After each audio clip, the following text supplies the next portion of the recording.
Hey, what's up? Welcome to Get Business Credit YouTube channel. Can you guys hear me okay? Can I get a one or a thumbs up in the live chat section if you guys can hear me? Sorry for the slight delay that I had.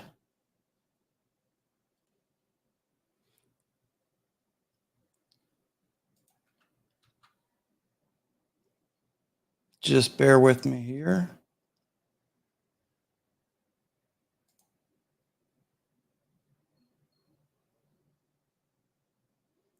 Okay, so you guys can hear me and everything okay? Am I too loud or do I need to adjust at all? I changed my settings around a little bit and I want to make sure you guys can hear me okay. I had to get a new mic cord. It was going bad. Okay, sassy. All right. Well, thank you for joining. And again, apologize about the slight delay. I was having issues with my sound card here. Ignore this as well. I cut myself shaving. Okay, so we're going to get started in a moment. People are starting to come in now. About 2 more minutes, we'll get started. But while I'm waiting, go and get any business credit questions in that you guys may have, and I'll get answering those momentarily. I have a lot I want to cover in a short amount of time. A couple new fintechs that you potentially can get up to 500,000 in business credit that is no personally guaranteed. And I'm going to go over some tips as well about building your business credit.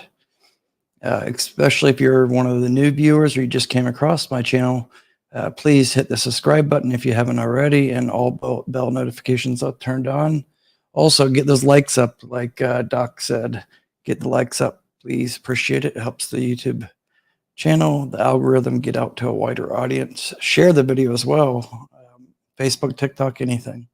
We're going to cover about 10 different sites tonight, and I'm going to try to do it in a short amount of time. So definitely watch this whole live stream. I know one or two of these 10 different sites that I'm going to show you guys tonight are going to be beneficial to at least some of you, but it'd be pretty hard to find anybody in this live stream right now that you're not going to benefit from something that I'm going to show or talk about.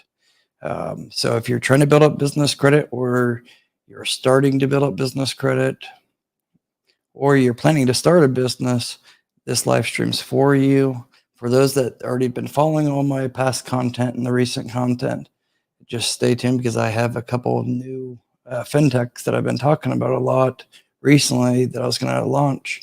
Like this one is PEX. They offer like up to 500,000 line of credit on a card.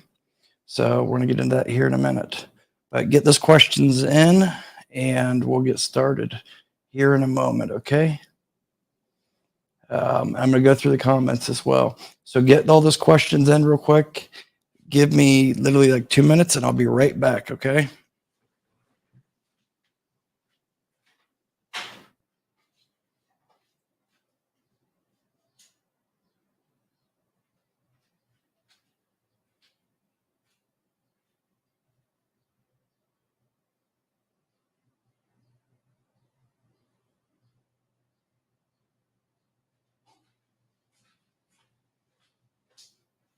All right, back. Okay. All right. You guys hit the like button if you haven't already. Please do that so it gets out to kind of a wider audience. We've only got like 10 likes right now, and there's 14 of you guys there. It takes only like a second. Anyways, let's get started. First, I'll go over the questions. So get those questions in now, but I'll start at the top, go through the questions, and then I'm going to go over all these different resources. Like I said, some of this is new that I've never talked about before. All right, so let's get started. Welcome. Thanks for tuning in. Appreciate it. Michelle Enyart, that's my mother. Thanks for tuning in, mother. Silverman Fox, nice to see you. Dominic Luck, nice to see you as well. Not financial advice, I love that name. Sassy, what's going on? Nice to see you again, as always. Hey, Nick, how are you doing? Hope all is well. I sent you a text not too long ago. Not sure if you got it because I didn't hear back from you, but just let me know. Doc Motivate, loud and clear. Okay, we're going to get started here in a second. We're going to go through these questions. Also, if any of you guys are interested in my one-on-one business credit mentorship, text now 937-423-9954. It's right below, and we can do a free consultation tonight after this live stream. So just text now. Anyways, so let's see here. Get those likes up. Yep. T-Ruff and my main man, what's up, bro? I try to call you this week. Yeah, definitely do, bro. All right, let's see here. You guys are starting to drop out. There's like 4 people left. Don't leave. I'm getting ready to get into all the good stuff, the gems, so don't leave. You don't want to miss what I'm about to cover. Never released footage before. Information. From the moment you start an LLC, how long is typical funding process? Doc, it really depends because, there's now non-traditional lenders out there. So there's like these fintechs. I have a lot of the cards behind me. One of my very first approvals back like 4 years ago, I was only in business for 3 months and got a $150,000 line of credit that you could liquidate from Divvy. One of my fairly new mentor clients, he just got a 110,000, I believe it was, line of credit as well. So it really depends. I would say the average person that just starts an LLC, the biggest factor comes down to, from a brand new LLC or S Corp, whatever structure you have it set up, does your business already have business started, like actual real customers, money coming in, or do you have funds in the bank? Even if you don't have any customers, you could still get funding as long as you have some capital. Like say you put your personal funds, personal capital, say you have some savings in your personal savings, 10, 20 grand, whatever it may be, even 5 grand, put that in the business bank account and give it as a personal loan from yourself as a personal loan to the business, and then the business is going to repay you. So, and then you could also charge interest on that as well. And then once your business starts generating money, you could pay it back. Or once you get, say, funding, you could pay it back to yourself as a personal to repay that debt, right? So the question's very hard to answer because, like I said, some of my students get funding pretty quick within like a month, and then some take 6 months or a year. There's too many factors involved. Just like I don't give any of my students or anybody that does a consultation with me and they ask me flat out, one of the very first things they ask me is like, how much do you think I can get if I'm joining your mentorship?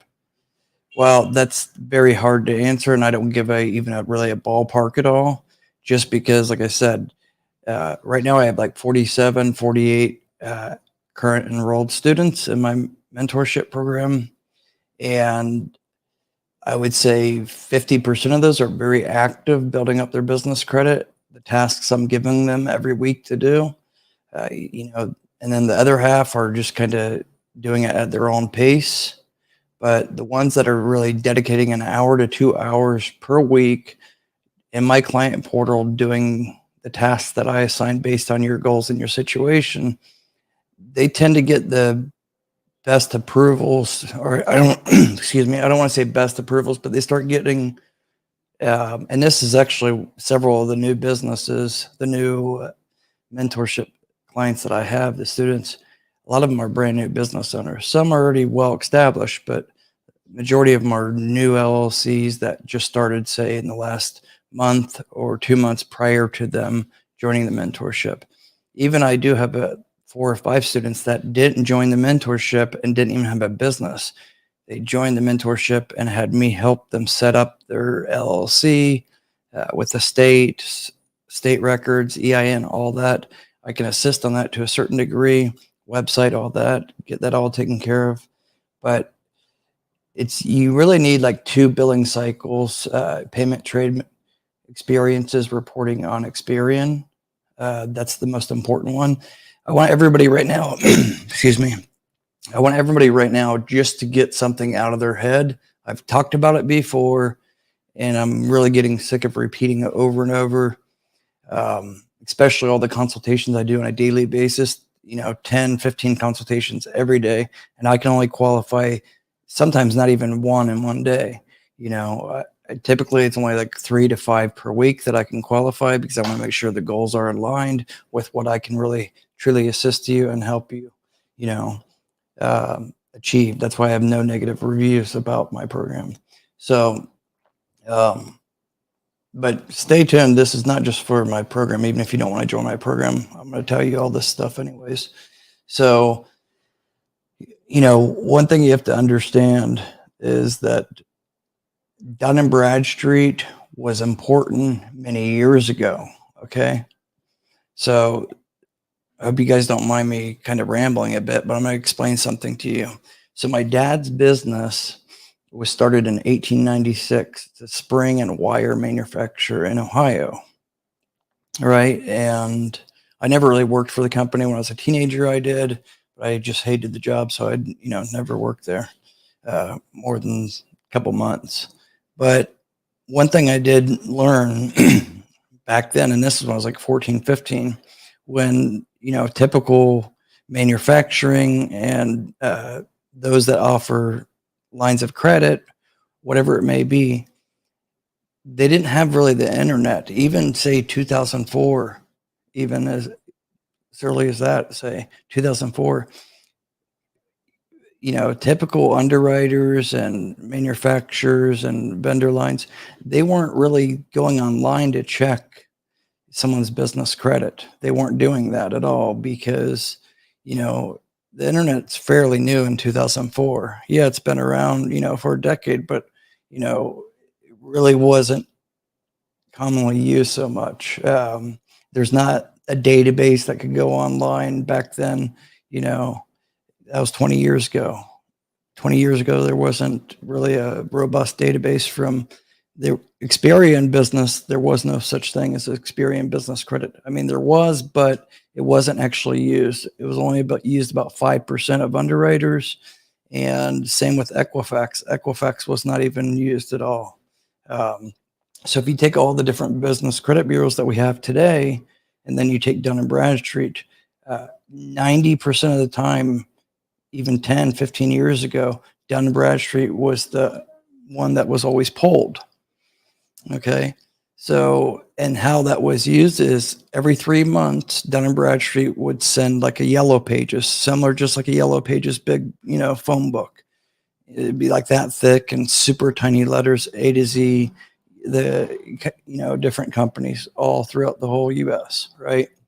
They would send that to all their clients, all their customers, manufacturers, underwriters, all that. And then anybody that would apply for, say, a net 30 or a line of credit, the, underwriter or the one that's offering the vendor credit, they would look up the company's name in that like Dun & Bradstreet book. And it would be having basic data that there is today, but it's much more robust now. But it would give a score like A, B, C, D, E, and then recommended credit limit, and then it would give one other score, right? And that would be the PAYDEX score, right? And then they would and then it would show a little bit of payment trend for the last 6 months and last 24 months and 12 months, but it would just be like one short line, right? And that's what they had to make their decision on, right? So fast forward and say 2020, let's say 2020, because that's when a lot of things bad happened, 2021 with COVID. And that's kind of what caused the problem with whole Dun & Bradstreet. That's one of the reasons I started the YouTube channel, because there was so much scammers on YouTube telling about business credit. And I've been building business credit up, for like 17 years now for my own businesses. I only started teaching business credit, when I got on YouTube about 5 years ago. But that being said, One thing you have to understand is like Dun& Bradstreet has, some of you guys may know, they have like a credit builder signal where you can pay like $30 per trade line or something like that, 30 or 45. But if you talk to them on the phone, they will try to get you signed up for something that's like $800 to $1,500 and sell you for this nonsense, you know. But you know, I got it back several years ago just to test it, right? And you can submit, I think with the package, it comes with 3 or 5 per month self-reporting trade lines. I didn't do this, but there's several out there on Facebook that I came across, and I actually talked to an executive over at Dun& Bradstreet about this when it was happening, and I turned one of the crooks in about this because I didn't think it was correct, it wasn't right, and it kind of screwed a lot of people today trying to build up business credit. So there was a couple rings. Stay away from anything that's like CPNs and shelf corps, all that. People offering trade lines. You cannot buy trade lines for businesses. It's impossible. It's illegal and it's impossible. There's no way to get trade lines for businesses that you actually buy, like aged trade lines, not like authorized users that you can buy for personal credit. That's okay. And there's nothing wrong with that. But there's some people that try to offer like the CPNs or these shelf corps. One, shelf corps are worthless today. You know, shelf corps kind of were okay when it was Dun& Bradstreet back 2004 when it was being used by the manual book that Dun& Bradstreet would send out every 3 months. So a shelf corp back then, you could get business credit and it's beneficial. But in with today's technology, you could spend all those thousands of dollars on a shelf corporation, and it's no different than just starting a brand new LLC today because everything restarts. Underwriters aren't stupid, and you have to file in your own state anyway. So why pick up something that's already pre-existing and you don't know any history about it either? And do you have any tax information at all, transcript on the business at all from the IRS? No, you don't. You know, so just don't get the shelf corps. They're worthless, pointless, and if you're doing it with the intent to try to build business credit, to a certain degree, it's kind of like gray area legality wise. So just avoid that. There's zero benefit about it. I know there's others that still try to say shelf corps are good, but I'll tell you, why are they pushing those shelf corps? Because they have affiliate or a partner link and they're making a lot of money off that. They sell like 3,000 to 5,000 for a shelf corp, and whoever's promoting it is going to be getting like 500 to 1,000. Same with these expensive personal credit repair. A lot of this you can do for free, especially with today's technology with AI. So don't be paying these, people. Stay away from it. It's not that hard. You just have to dedicate some time. But sorry to get off track there, but I'll get through the content here in a minute. But I just want to explain this last point. Stay away from anything that's about anybody that's talking about paydex score, you get 80 paydex score or higher. Stay away from that. It's nonsense. And I'll tell you why here in a minute. But Dun & Bradstreet is rarely used by any financial underwriters. So if you're trying to get packaging tape and cardboard boxes, by all means, build up your Dun & Bradstreet.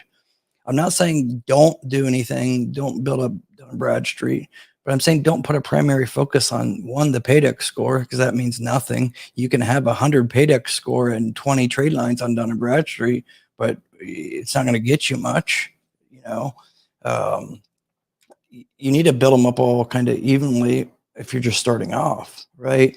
Like a foundation, 3 to 5 on each one. And most trade lines will only report to one bureau. Some report to 2, but it's very rare for it to be more than 2. So don't just assume that you got a trade line at, say, I don't know, CO Creative, and it's going to report to all the bureaus. A lot of those, like, I don't want to call them nonsense, but one, stay away from like Summa Office Supplies. That's a scam. They don't even report. They've been banned by most all the business credit bureaus. And they actually have like 3 other companies under a different name that offer the same thing, but it's not legitimate. It's just like they just started new one, and you're buying They give you a $2,000 credit line, but that credit line doesn't matter at all because credit line's not actually being reported to the Business Credit Bureau because they can't even report to any bureau. They got banned because it's like, again, it's against the rules with the business credit bureaus where you're paying for a trade line. Like NAV or Fair Figure, you might ask, or eCredible, you might ask, how are they able to report, you're being charged a monthly fee basically for a credit line.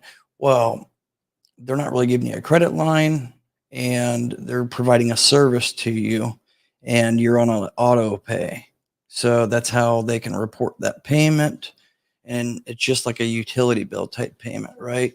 So you're getting payment history with that. And there's tons of different things, say different bills that you pay on a monthly basis, hosting, domain, telephone, voice over IP phone, any of those utilities, light, power, oil, gas, anything like that, you can actually get those reported to Equifax and Credit Safe. If they're not already reporting, you can get them reported using eCredible. The links are in the description below and you get a discount. But why not get those submitted? And it doesn't cost anything just to get them submitted and benefit off of it. Even if they're not even in your business name, as long as they have something linked as far as like you work out of your home and it's your home power bill, you just have to attest that you're running your business out of your home and it's associated with the business. So you can get it actually reported to Credit Safe, then no problem. And Credit Safe is becoming more and more important. They're actually the #1 business credit bureau in the world. By data wise, they were big in Europe. They were like the Dun & Bradstreet in Europe, right? So they have a big presence now in the US. But kind of let me get back to the point what I was talking about Dun & Bradstreet. So this scam thing was going on, this ring where you paid like a $300 fee to somebody on Facebook and they would say promise something like guaranteed recommended credit limit with Dun & Bradstreet of like 100, 200,000 or something like that in 30 days or less and 5 trade lines or something, right? And so what they would do is get like say 10 different people signed up and they're all new businesses or fairly new.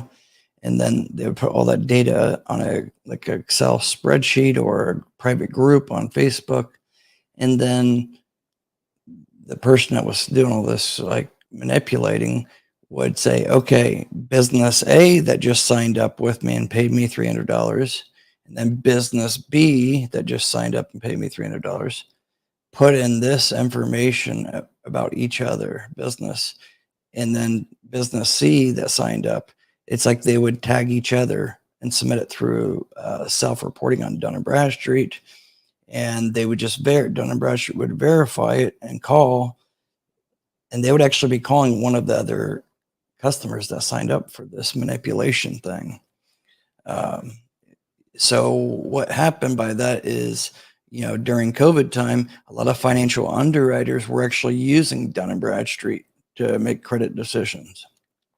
And then about a year and a half into, like, say, 2022, that's when all this came crashing down. There was issues with, like, say, complaints with the FTC and all these major underwriters, Synchrony, all of them, didn't understand why they're having such high default rate.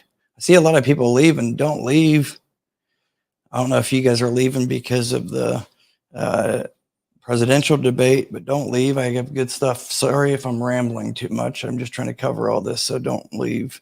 I'll try to speed up a little bit. But if you guys want me to talk more about the Dun & Bradstreet and why it doesn't matter, Paydex score doesn't matter, put more info, just type more info on DNB, and then I will make a video either later tonight or tomorrow about this more in depth, okay? But get any questions in as well. So I'll cover that. But hands down, #1 thing that you should be focused on when you're building business credit up, and if you're trying to get no personal guarantee in business credit, then what you need to do is focus on Experian Business Credit. You need to focus on all of them initially, just for some starter vendors. But Experian Business Credit are the ones that you want to focus on, any of those type of trade lines, and those are the hardest ones to get. If you look back here, you'll see all those cards, and then I have all these cards here.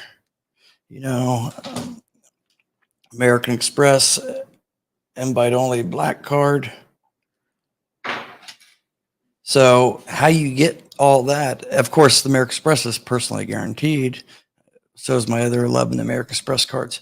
But, not even counting anything with American Express, because, there's no preset spending limit. So I know with all my cards combined, it's probably $3 to $4 or $5 million potentially the limits are. But if you take away all the American Express cards and you just focus on, say, all those cards behind me, and the other cards that I have, you're looking at like $2.4 million in business credit that I got with a brand new LLC. When I started this YouTube channel, I wanted to start using a brand new LLC when I started the channel, so it would be transparent and not use one of my pre-existing businesses that already had some credit and age built up. So it really wouldn't be fair. But that's right. I got 2.4 million, probably even more than that by now, because I just stopped counting like 2 years ago. But I have almost every top possible business credit card out there. Not traditional banking, because I stay away from those. There's no point to get those. Anybody can get those with a good FICO score. I have good FICO score, but I didn't want, all those traditional banks. There's too many other options that are no PG. Why get those when you can get all these other ones that have very high limits? And most of my fintech cards, they have anywhere from $20,000 to $100,000 limits. Business gas cards can be unlocked for multi-use. They have to say MasterCard on them though. So stay away from a lot of the WEX ones. Those are just nonsense, and they're now personally guaranteed. But there's different business gas cards, such as like the Super Fleet. I think now it's 7-Eleven, Fuel Man, Business BP. Those you could actually get those unlocked after you get the account built up. And you have to think of it as, even if you're not in the trucking business, those cards are great, because you have to think their primary customer or clientele are trucking companies. It's not cheap to fill up 18-wheelers. So the typical starting limit is going to be 6,500 was the slowest limit I got. And then when I applied for the other ones that are underwritten by the same underwriter, different brand gas cards, they were like 10,000 and then 19,000.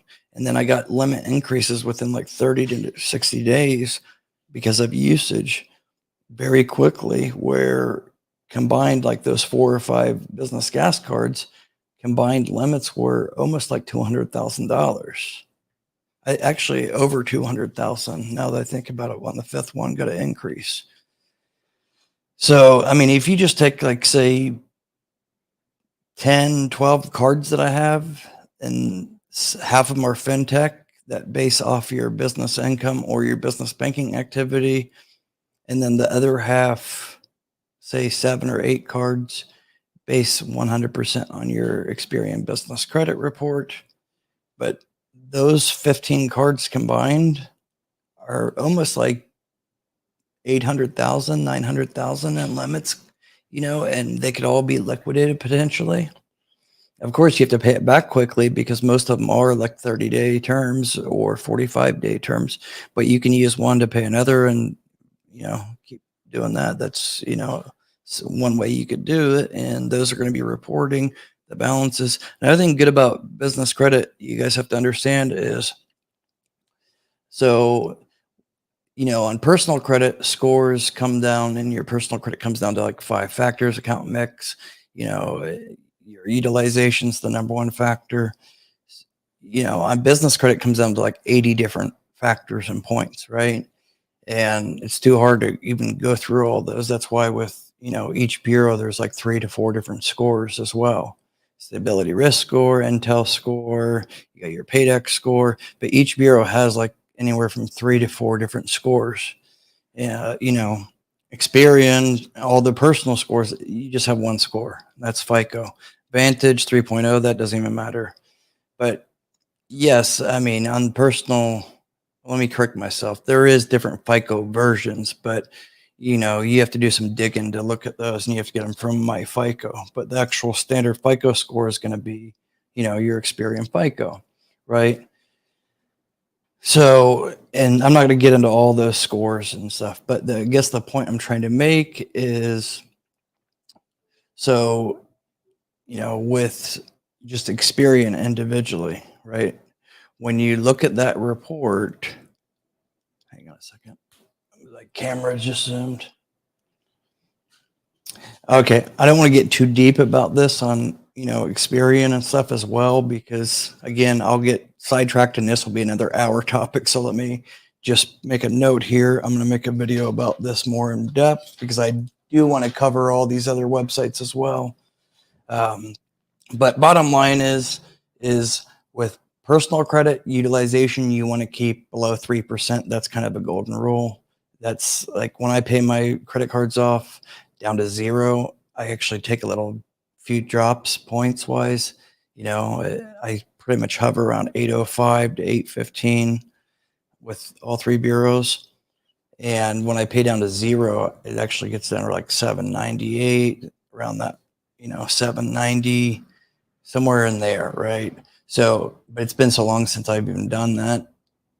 I pretty much keep it at the sweet spot is 3%, where all my utilization, not all the cards, just some of the cards, I keep at just 3% always, right? So it shows some activity. But like I said, with business, you want to show a balance. So that's the thing, that it can affect your score to a certain degree. But if you never show a balance, how can things be reported? Just think about that logic. Because if you look on, I should have Experian report pulled up here so I can show you. But if you got a credit line, right, just like Uline or any net 30, never get it and get the invoice right away, right? And think, I'm going to pay it early. Like, I'm going to pay it right away. So then, they're happy and it's going to help my business credit. That's the wrong way of thinking, because if you pay it too early, it's never going to be reported. Why it won't be reported is because it's basically going to be in their system as like a prepaid order because it was paid so quick, right? So you need to give it time to generate, and pretty much all credit lines and underwriters, they report to the business credit bureaus between the 27th, like today. Even myself, I'm going to be reporting my mentorship student data by tomorrow to CreditSafe and Equifax business. But they update their data from the 27th. Not all, but most of them do. Synchrony does around like the second. Fleet Core does like the 4th of the month. NAV does the 6th of the month, I believe. But pretty much all underwriters on the business side, they report to the business credit bureaus the last 3 or 4 days of each month for that month. And then it's implemented by the business credit bureaus the first 7 days of the month of that for that previous month. So if you got something, say a credit line, in June, it's going to be reported on upcoming July, obviously, but it's going to be usually around the first week of every month. That's why you'll see, if you have the Experian Business Advantage account, you'll see a lot of the updates and everything is reported typically always around the 2nd to the 6th of every month. It's rare to see something that's going to be reported showing on, say, the 15th or 17th. Anyway, so you do want to show a balance. Well, let's back up here. I'm getting too ahead of myself. This is ADHD at its finest. But back to the prepaying invoices or paying the invoices. I get this question all the time. How soon do I want to pay the invoice? Say Uline, Quill, or whatever it may be, whoever it may be. Don't pay it too early. Like I said, it's not going to generate, it might not generate the trade line for you or the reporting. What a good rule of thumb is paid about 5 business days before the invoice is due.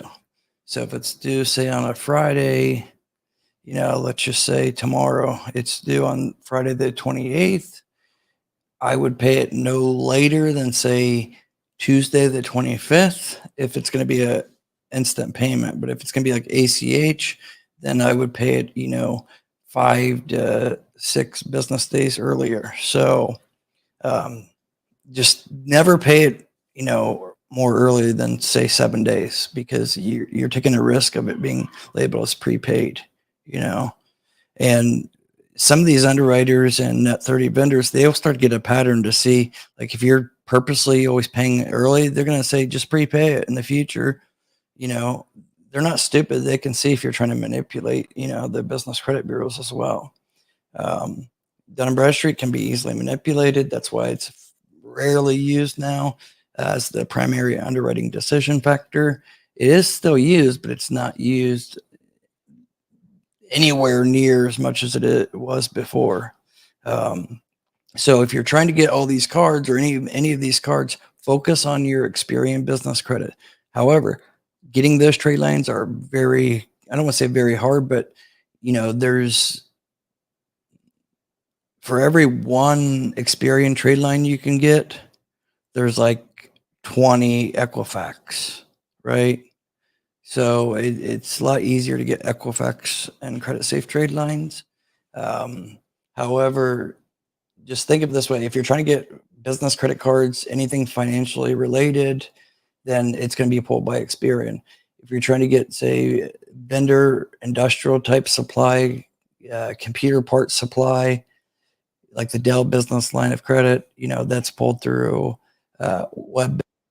WebBank is the underwriter, and they pull Dun& Bradstreet primarily. And they also pull Experian Business Credit as well. So like Newegg computer parts, they're going to be pulling Dun & Bradstreet. Lowe's, however, underwritten through Synchrony. This card, the Lowe's for Pros, that one, that's underwritten through Synchrony. Synchrony pretty much always pulls for, like, Sam's Club No PG Business MasterCard. That's going to be pulled through Experian to make their decision. However, the only card that they underwrite that's not pulled by Experian, I should say two, and that's Floor and Decor, and Floor and Decor and Lowe's are pulled through for the underwriting decisions, is pulled through Equifax, right? So a lot of this stuff you may not understand and might not matter to you, but why go after all these stupid trade lines and credit lines that aren't beneficial and aren't really helping you? Like, I'm not going to get all these nonsense ones that other people are always promoting. They're promoting because they're benefiting off of you signing up, or they just want to sound like an expert. I mean, I've dissected everything. There's a reason I have so many approvals. I've studied and, researched all of the underwriters, this tiny print, even behind the websites, the code, everything. I'll get to the comments here in a moment, but I'll stop rambling here in a second and go over these websites so we can get on with that. But anyway, so yeah, in short, just so Equifax business, if you're trying to get no PG business auto loans, then Equifax and Dun & Bradstreet is primarily used. They go hand in hand with each other. However, you do want to have a strong Equifax, because Ally Financial, that's the typical no PG business auto underwriter, and they pull Equifax business. However, there's more and more, like, say, Ford Motor Credit, even BMW.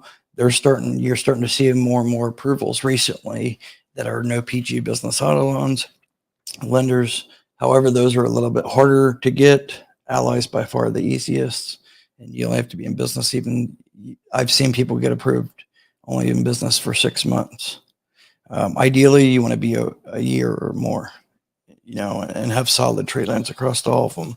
But you want to have a high trade line, at least one reporting on all of the bureaus. And when I say high, you want to show a balance that you've paid of at least, say, 1,000, 5,000, or 10,000, somewhere in there. Higher the better. That's going to improve your chances for, your credit limits, even for getting, say you want to get a fleet of 10 vehicles for Turo. You might have a tough time getting that. It may only be offered one or two. If you're only have all these smaller trade lines reporting, doesn't even matter if they're 10 years old or whatever, and you have a good payment history, it may not be enough because it's not showing that. Like if you guys just go after all these net 30s and these different trade lines that only have, you're spending $100 or $200, don't you think, you guys just ask yourself, don't you think these underwriters and the business credit bureaus, don't you think they figured this out? Like they don't really watch YouTube videos, I think now, but years ago they did. And if it's disclosed, then it's going to be caught, they hurt if they're giving bad data out. That's how they make their money. So for anybody that thinks and listen to all these other YouTubers that say this, I'm not saying they all say this, but there's a majority of them that do say this. And you see in these Facebook groups saying, get Uline, Quill, Sunbelt Rentals. And, some of those I do recommend to my one-on-one business credit mentorship students, but I do it strategically based on what they need and what's their overall short and long-term goals. Give the video a thumbs up if you're just tuning in. Subscribe if you're not already a subscriber. Promise I'll get to the goodies here in a minute. But just understand that, don't you think these business credit bureaus and these underwriters are smart enough to understand that, hey, Joe Blow at ABC Plumbing has been in business for 6 months and he has 15 trade lines reporting on Dun & Bradstreet or Experian or Equifax? It'd be hard to do that with, Experian unless you did some personal guaranteeing. But the point of it is, if you have all these trade lines reporting and they're always balances of like $50 to $200, $300 combined, they're only totaling, say, $1,000, $2,000. That doesn't show that your your company's financial is stable. So you have to demonstrate that your business is stable financially. How you can do that is I don't want to say high limits, because limits don't matter and you're not going to see limits on reports, right? Only thing you're going to see, only the underwriter will actually see recommended credit limits, but they won't see the actual disclosed limit issued by, say Sam's Club, no PGA Business, MasterCard. Say you have one for 15,000, reports to Experian Business Credit, and say another lender or underwriter pulls your business credit. They're not going to see that Sam's Club business credit card. They're not going to see what your limit is. They're only going to see your recent high credit and your payment experiences and your payment trends, right? That's the only data they're going to see, as well as your rich filmographic data, and that's another thing you guys don't want to lack. That can get you to denials and low limits if you don't have the rich filmographic data. So just think of it that way. These typical small vendor lines, you have to start somewhere. So I'm not saying don't get those. I would say just get 3 or 4 of those across each bureau. Make sure they're all reporting. So potentially say 7 to 10 in total, and find out who each one they're reporting to. And you only need, say, 3 to 4 on each one, right? So you could achieve that potentially with like 7 to 10 different trade lines. And those could all be starter vendors, but there are some of these starter vendors to stay away from. Like I said, Summa, Office Supplies, and Strategic Network Solutions, I think it is. They're owned by the same company, but they don't even report anymore, even though they say they report. So, excuse me. So stay away from some of those, but getting a couple of those initial starter vendors there's nothing wrong with that. But just understand that a lot of those starter vendors only report to Credit Safe or Equifax. So that's not going to really help you on Dun and Bradstreet and Experian. Is the hardest ones to get potentially, right? So just keep that in mind. So once you have those in place, 3 to 5 of them on each bureau, then you want to, instead of trying to get like say 5 more of those small type of, even if you're budgeting, you don't have much money business wise, you don't have a lot of business income coming in, don't spread yourself too thin and get more and more trade lines. I'd much rather have 3 good trade lines reporting that I got, net 30 vendors that I'm actually utilizing for my business that I actually need, you know, rather than having 10 that I'm spread myself too thin because I just want to have all these different trade lines reporting.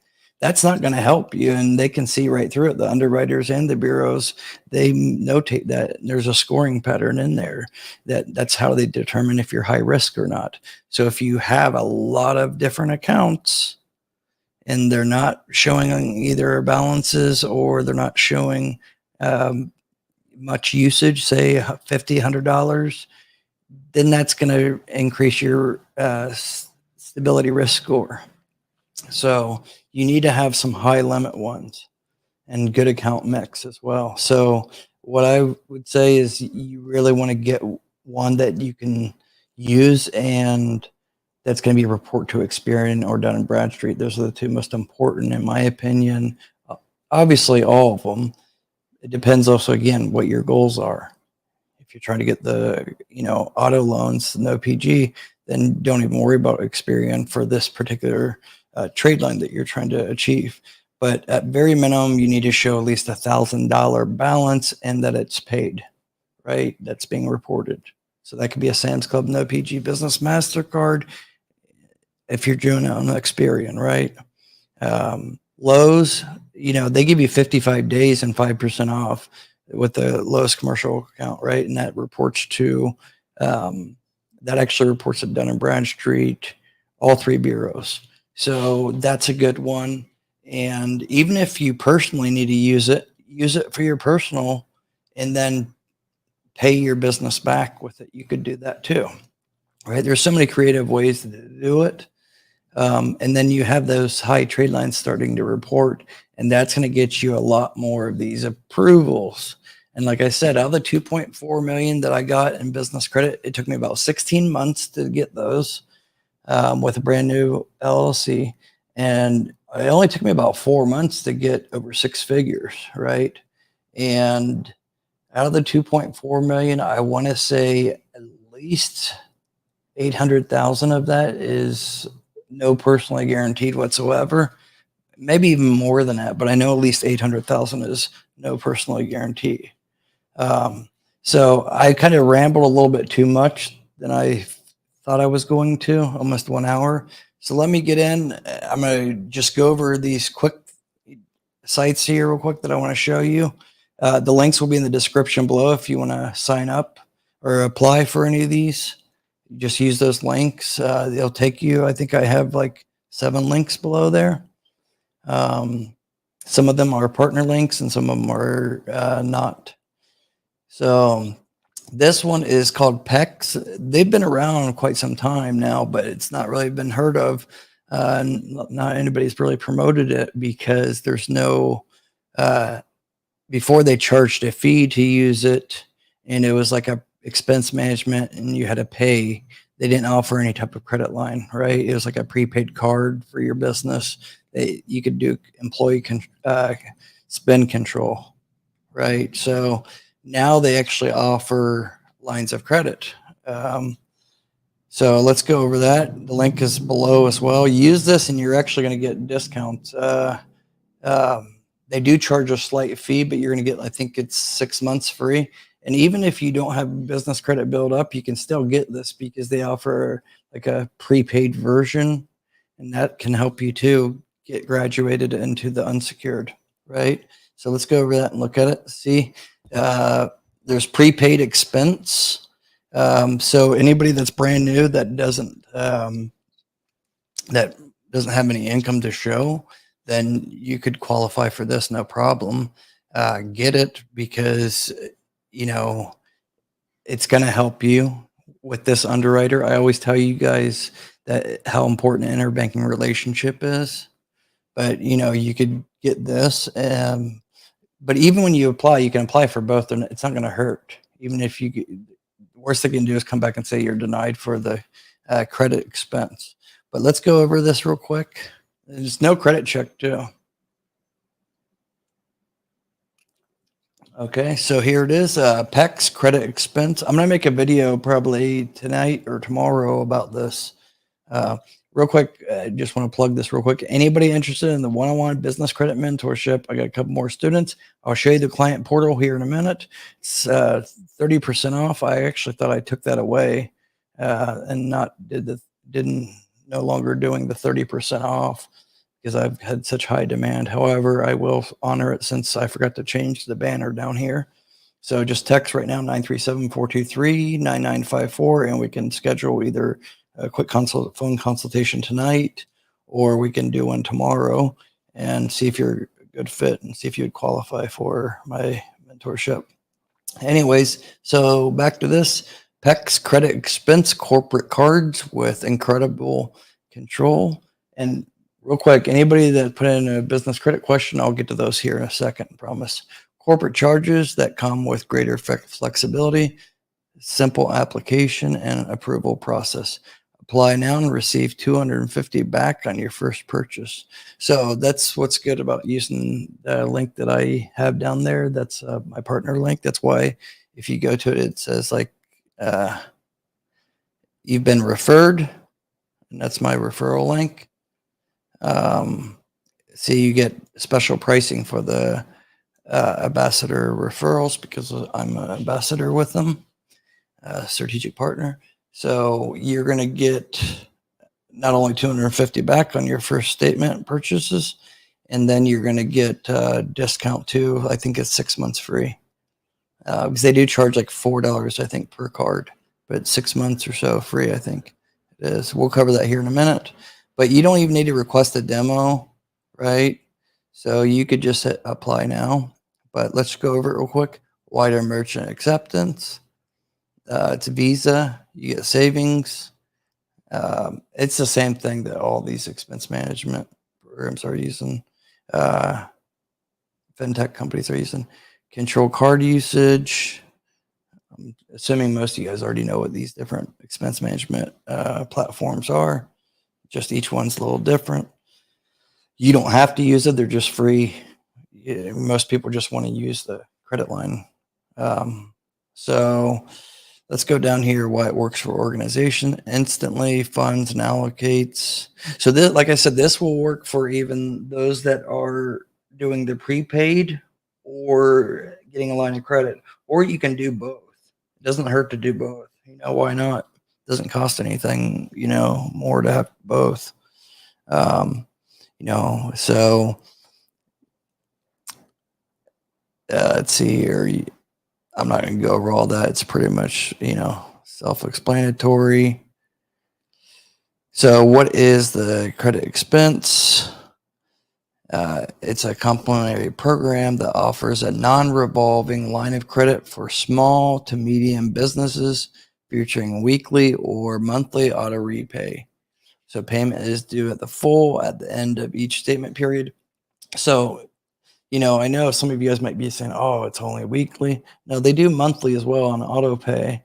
But what's nice about it saying that it's weekly, well, weekly is a lot better than some of these other cards that are only like net one, net two, like Nav Prime, and anything that starts off weekly, you can eventually get to say monthly, but you might be offered monthly right away. So those newer businesses that have low business income coming in, you might qualify because, as you can see here, they actually point out small to medium businesses as their, primary clientele that they're going after. Unlike, say, Ramp and Divvy and some of these other ones, they actually focus on, say, medium to very high cash companies that are new or established, right? So Definitely try to get this. The link is, in the description below. It's only going to take you like 24 hours to get an answer through underwriting for the prepaid, or the prepaid is almost like just opening up a bank account. I did it, waiting on my cards, but you just get, I did both actually, but I didn't hear back yet on um, the line of credit yet, because I had to go through a couple different document changes and stuff. Um, but like I said, all you have to do is just upload, I believe, if I remember correctly, it's just your tax ID letter and your state registration. Um, any of those documents will work. You just have to prove the business, and also the articles of incorporation or the operating LLC. All these things you should have when you filed your LLC or S corp or whatever. So it's only like 2 or 3 docs that they require. And then you do a phone verification thing of your face. You have to look right, left, up, down, just to verify your identity. It's through like a third party, and that's it. Um, you have the option to connect to your bank. Obviously, you need to do that if you're going to go after getting the line of credit, um, and it's going to be auto pay. So um, definitely worth going after. You could. One of my students already got approved because I had a lot of my students go and apply for this. Not just one, I think it was 3 of my students that did it. I think about 10 of my students applied, and I've heard back from 3 that got approved. One got like 5,000 on a 30-day term, and then another got, I want to say 22,000, but on a weekly term, which that's a little odd. But um, and then I think another one was like, I don't know. I don't remember exactly. I want to say like 35,000, but I could be wrong. That could be a different underwriter, but I know at least 3 got approved, and 2 of them were monthly. I know that. So, and you might say like, what can I do with these if they're only like net 30? Like I said, I even bought real estate. I bought, 3 duplexes. They needed major rehab, but the bones were fine.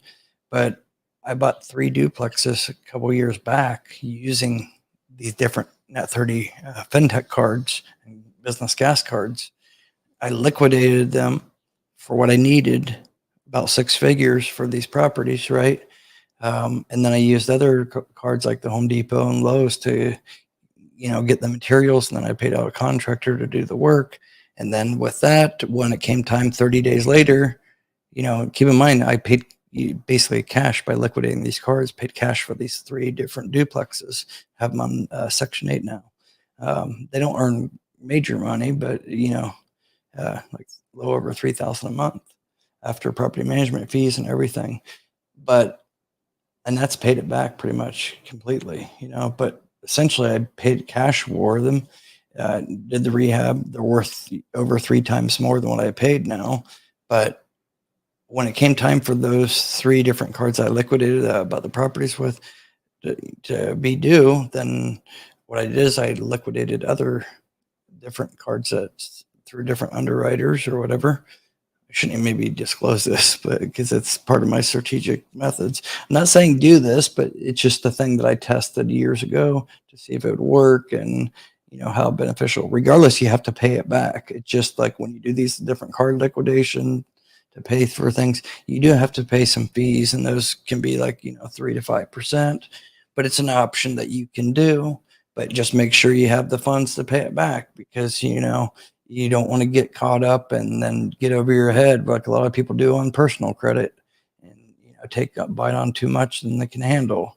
The only way I was able to do that is because I know I had plenty. One, I had personal savings, from selling my past company, but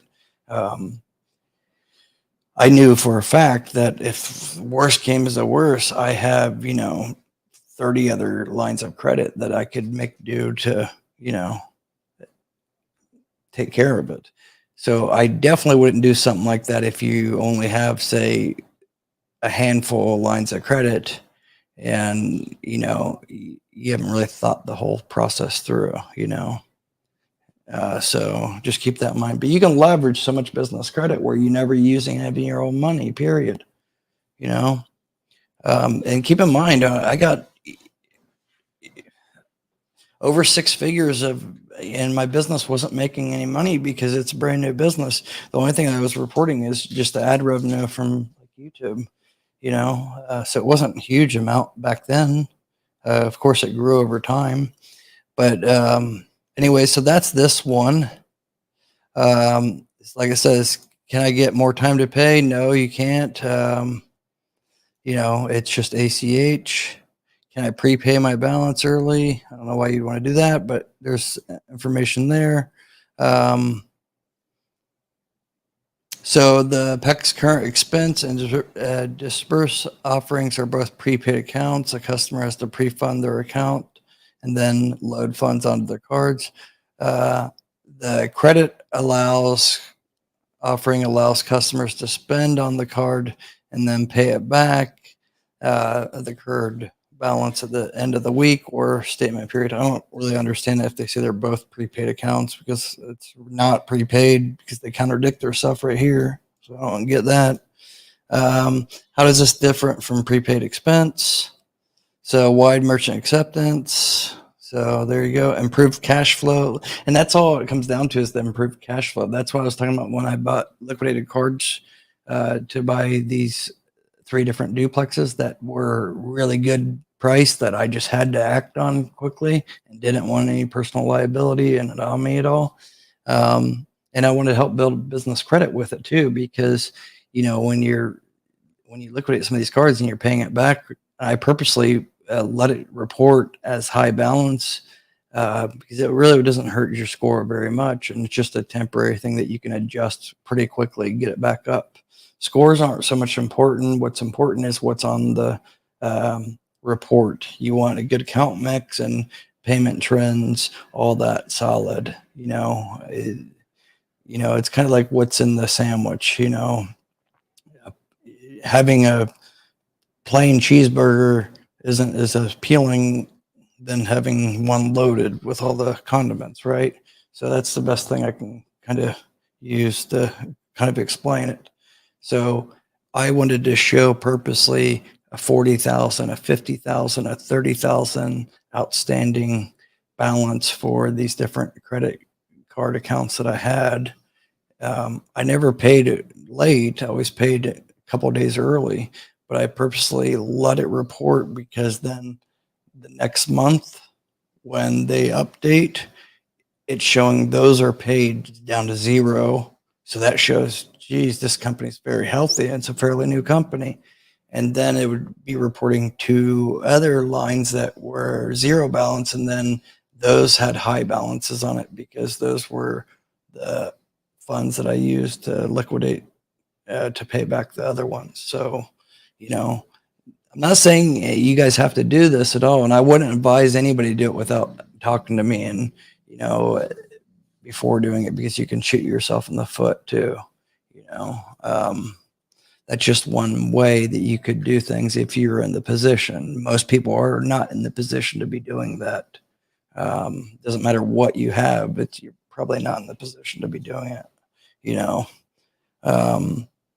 That's why there is one-on-one mentorship. I give out all the information on here pretty much free. Don't charge anything for that.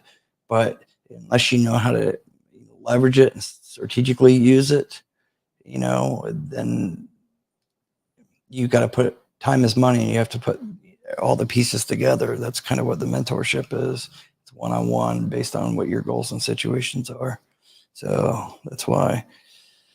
Anyway, so yeah, I did the application. You just hit apply now, and it's just basic information. You can literally get this done in a matter of like 5-10 minutes, the application. So again, the link is in the description below.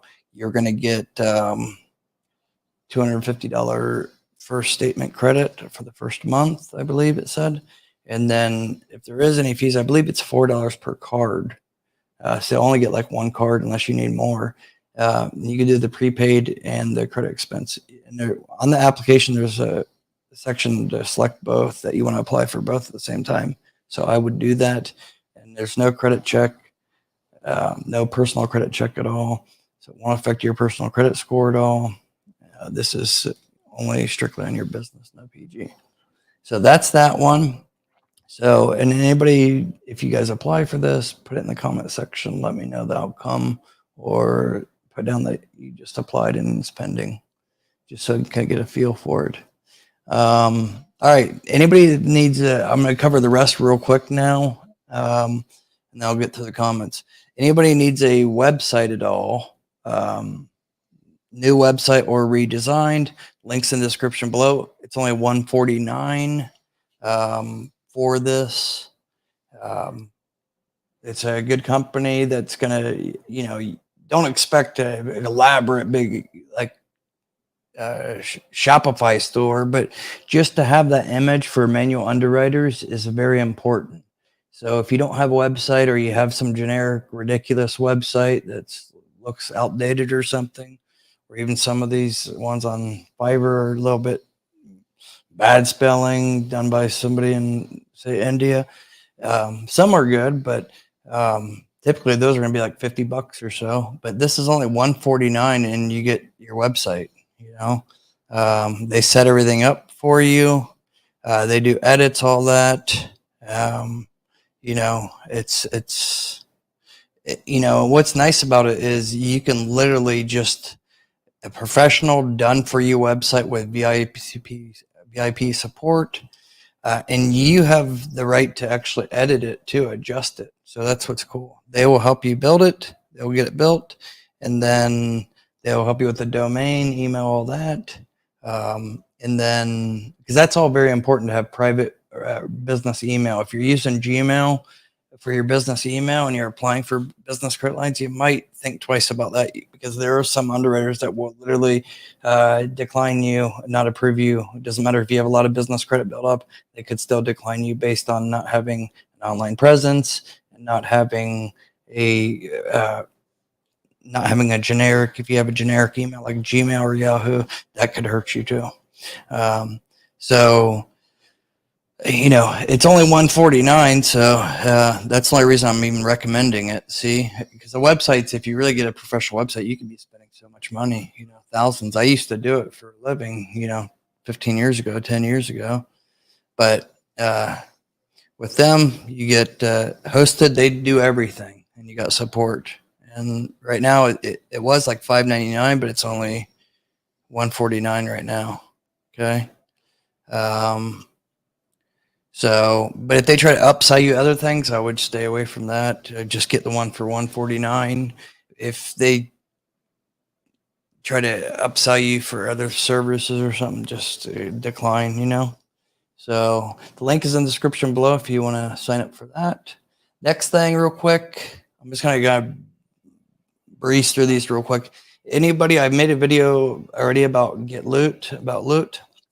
If anybody is looking for a working capital or a line of credit, more short term, under say 6 months, then I would apply for this, because the requirement is so low. They only require you to be having income coming in $2,100 per month minimum, or equivalent to $25,000 a year.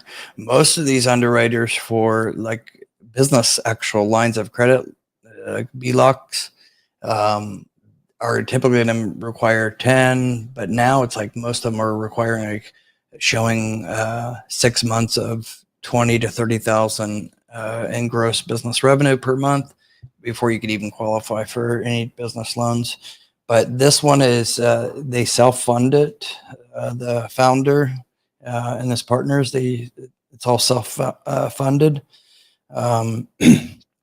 And it's revenue based. It's kind of like a merchant cash advance, but not really. I mean, it is, but it isn't. They offer anywhere from weekly paybacks, not daily, but they actually offer weekly, because a lot of merchant cash advances, they take it daily. And those things are just like payday advances for personal. They hurt you, and it's like you're always going to be drowning, and that can never get ahead. But at least with this, they do weekly and biweekly and monthly, and they will offer you different terms based on what payment terms you pick.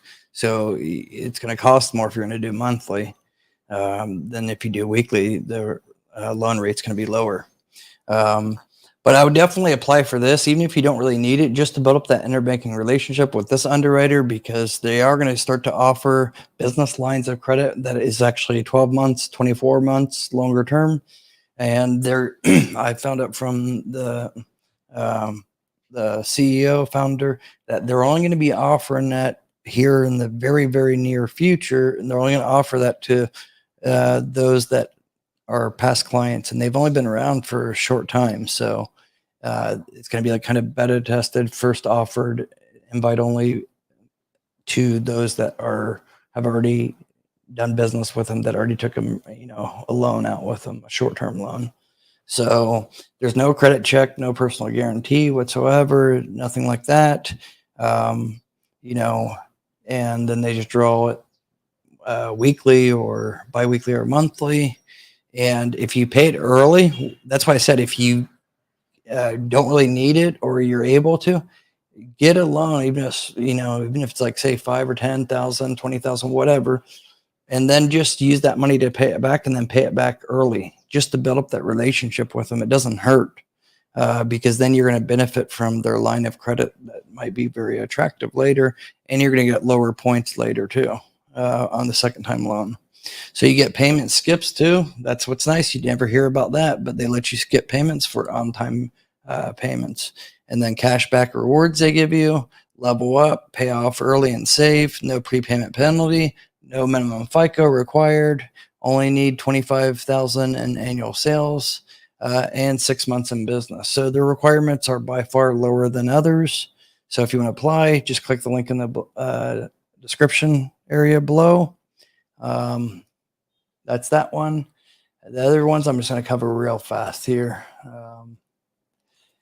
If you guys don't have Fair Figure, then you guys need to get Fair Figure. The link is also in the description below. In fact, all you guys should click all the links after this live, go through the description and go through all of it. And 90% of those you should be applying for or use, because if you don't already have them, you need to. None of them are going to be hard to pull or affect your personal credit at all. But if you don't already have Fair Figure, you're way behind the eight ball. You don't have to get their card because it can be high fees paying back. It is what it is. But at least get their service, and I think it's like $20 or $30 a month, and you can actually get, using GBC 50, you get like 50% off for the first month or two. So definitely get it. It's similar to like NAV, but better in my opinion. They have their own scoring model as well. We're a strategic partner with them. Even my mentorship clients, we're soon going to be reporting to Fair Figure as well, because they are starting to have their own data warehouse. So I'm going to make another video about them too. I got a couple of videos I'm a little bit behind on, but this will help you build up your business credit score. It's very cheap, and it's going to further help you. So I would get the NAV, the paid NAV account. I think it's 49, Fair Figure, and eCredible. If you guys don't have those, then you really have no business building business credit. You should have those 3 right away, because potentially Fair Figure and NAV can give you 2 trade lines. But say you just got them for 1, it's still, that's 3 going to all the bureaus, right? But you could potentially have, 2 different account mixes from their different trade lines, because one's a card and one's a service, business service being reported. So you could potentially have up to, like, say, with those 3, you could potentially have 5 different trade lines being reported to, a majority of them go to all the business credit bureaus. That's very rare for one trade line to be reported to more than one bureau. And most of all these are going to be reporting to at least minimum of 2 bureaus. So you should get all 3 of those, hands down. That's all I'm going to tell you. If you don't get those, then don't tell me why you didn't get approved, because that can actually, once you have these, That's going to help you be able to get some of these other cards. If you're trying to get the no PG Sam's Business MasterCard, Sam's Club card, this is a first step that you should be doing. These three, honestly, they don't even cost very much. Don't go after all these other ones that get like these. You pay a fee and get a credit line and overpriced crap. Don't just get this because they're actually providing you score and business credit data. So just get it. You know, you don't have to keep it long term, but why not? NAV you could have for a couple months, but fair figure I'd keep. It's cheap. Ecredible also cheap. You know, Ecredible too is great. I'll go over more about fair figure in another video. I just wanted to pop it up real quick. The other one is Ecredible Business Lift. Don't kind of stay away from the plus lift count. That's like $10 more a month. You don't need it. That's the Business Lift Plus. Just get the Business Lift. It's only $19.95 a month, and you get $5 off. I think it's 25% off using my link, GBC20, I believe it is. But if you use the link, I think it takes that off anyways. GBC20 or GBC50 or GBC25, I forget. It's one of those, though, and you're going to get 25% off. So get that. What's nice about Ecredible, too, not only is it reporting the business credit bureaus, but it's also going, and that reports to all business credit bureaus, Credit Safe, Equifax, Dun & Bradstreet, and Experian Business Credit. So that's vital. You can't go wrong. $15 a month. Jesus. I mean, a lot of people say they can't stand Ecredible because their support's not very good. But hey, you pay for what you get, and you should be happy they're reporting to the 4 bureaus for $15-20 a month. I mean, that's crazy, crazy cheap. So they don't have basically funds or profit margins not there to have all the staff to provide customer support calls nonstop. They will get back with you. They do have support, but it's you have to be patient. They don't have 100 employees. So, but definitely get that because, like I said earlier, you can report your utilities, even personal ones. You could report if you use them for business. So for $15 a month, you could potentially have like 10 different trade lines being reported. They won't be reported to all 4 bureaus. They will for the initial one, but the self-reporting, those will report to either they always report to Credit Safe, personal and the business ones, as long as the personal ones have something to do with your business. And then Equifax, as long as they're in their list, they have like a database of like 3,000 different vendors they work with. A lot of them are utility companies, power companies, I think some trash service, telecom, and also like Nextiv, VoIP phone, I think Namecheap. There's some internet sites that a lot of you guys probably use that can be reported, like Quell, Uline. Those, all you have to do is you connect it, and it doesn't cost anything. So why not? Yes, some of these only like Uline reports to like Dun & Bradstreet, but Uline's not reporting to Equifax and Credit Safe. So why not try to have all the bureaus and all the trade lines kind of matching? Because they're not going to do it on their own.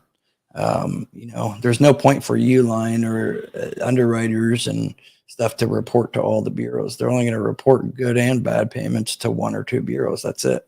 Typically just one. So, why not take, 5 minutes to get other trade lines that you have that you've already using. If they're only reporting to 1 or 2 bureaus, why not get them reported to 2 other bureaus, So, and it doesn't, like I said, it doesn't cost anything more, but then you can get anything else reported too, self-reported. If it's not in the list, you can get that self-reported too. You just have to pay a manual verification fee, and a third-party company is going to call you. Typically the next 1 or 2 business days, they will call you. You get on the phone with them. They have the information that you put in that you want to do self-reporting, and then they're going to do a three-way call with, say, whatever company or underwriter or whoever it is that you're trying to get the trade line reported as. They're going to call that credit department, and they're basically just going to do the three-way call with you, get someone on the phone that's in the credit department, and basically they're going to say they're with the verification department of Be Credible, and that you're on the line and you're given permission to discuss your payment history, right? And then they're just going to ask like 3 or 4 questions to the self-reporting, the company that you're trying to get the trade line reported. It's basically the payment terms, how long how long have you been a customers of theirs, and have you ever been late? That's it. And do you owe any money right now, and has it been paid on time? They say answer yes, then you're going to be good to go. They're going to verify it, and then it's going to be submitted to, I believe, Equifax and Credit Safe, and then you're going to get that trade line. So you could really master it and take advantage of that. I would. I did it with some, so why not? A lot of this stuff, if you really want to build a crap load of business credit and get all like I got, I wouldn't suggest anybody get as much as I got. I was a guinea pig for you guys, but if you want to get, say, half of what I got, as long as you have, say, maybe 2 to 4 hours of time a week with my mentorship or not on my mentorship. If you do this, you could watch all my content and do it yourself. I'm not hiding anything. There is some things that, strategically and leveraging that I can't really put out there to the public, because there is a lot of scammers that watch and people up to no good that ruin it for everybody else. But as long as you put in the time, just dedicate 30 minutes after you get off work or whatever per day, per night, doing, these different tasks, either on my mentorship or watching my videos and following along. Regardless, if you do that, I promise after like 3 months, you're going to get a lot of business credit that you could actually use, like good business credit, not all these crap ones that people are always talking about. Oh, Paydex score, get this, get that. Those are nonsense. Okay. So if you use these different resources available, you could literally eCredible, Fair Figure, and Nav, all those combined, you could potentially get up to like 15 different trade lines reporting, and that costs you less than $100 a month. Get it. That's a no-brainer. Don't try to get these other stupid ones that are out there, there's no point.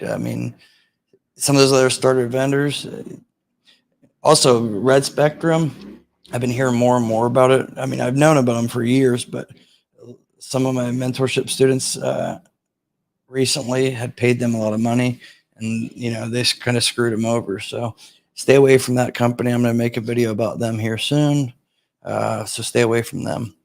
But yeah, that's the other resource that I'm saying, and I'm going to cover 1 or 2 more things, and then that's going to be all for tonight.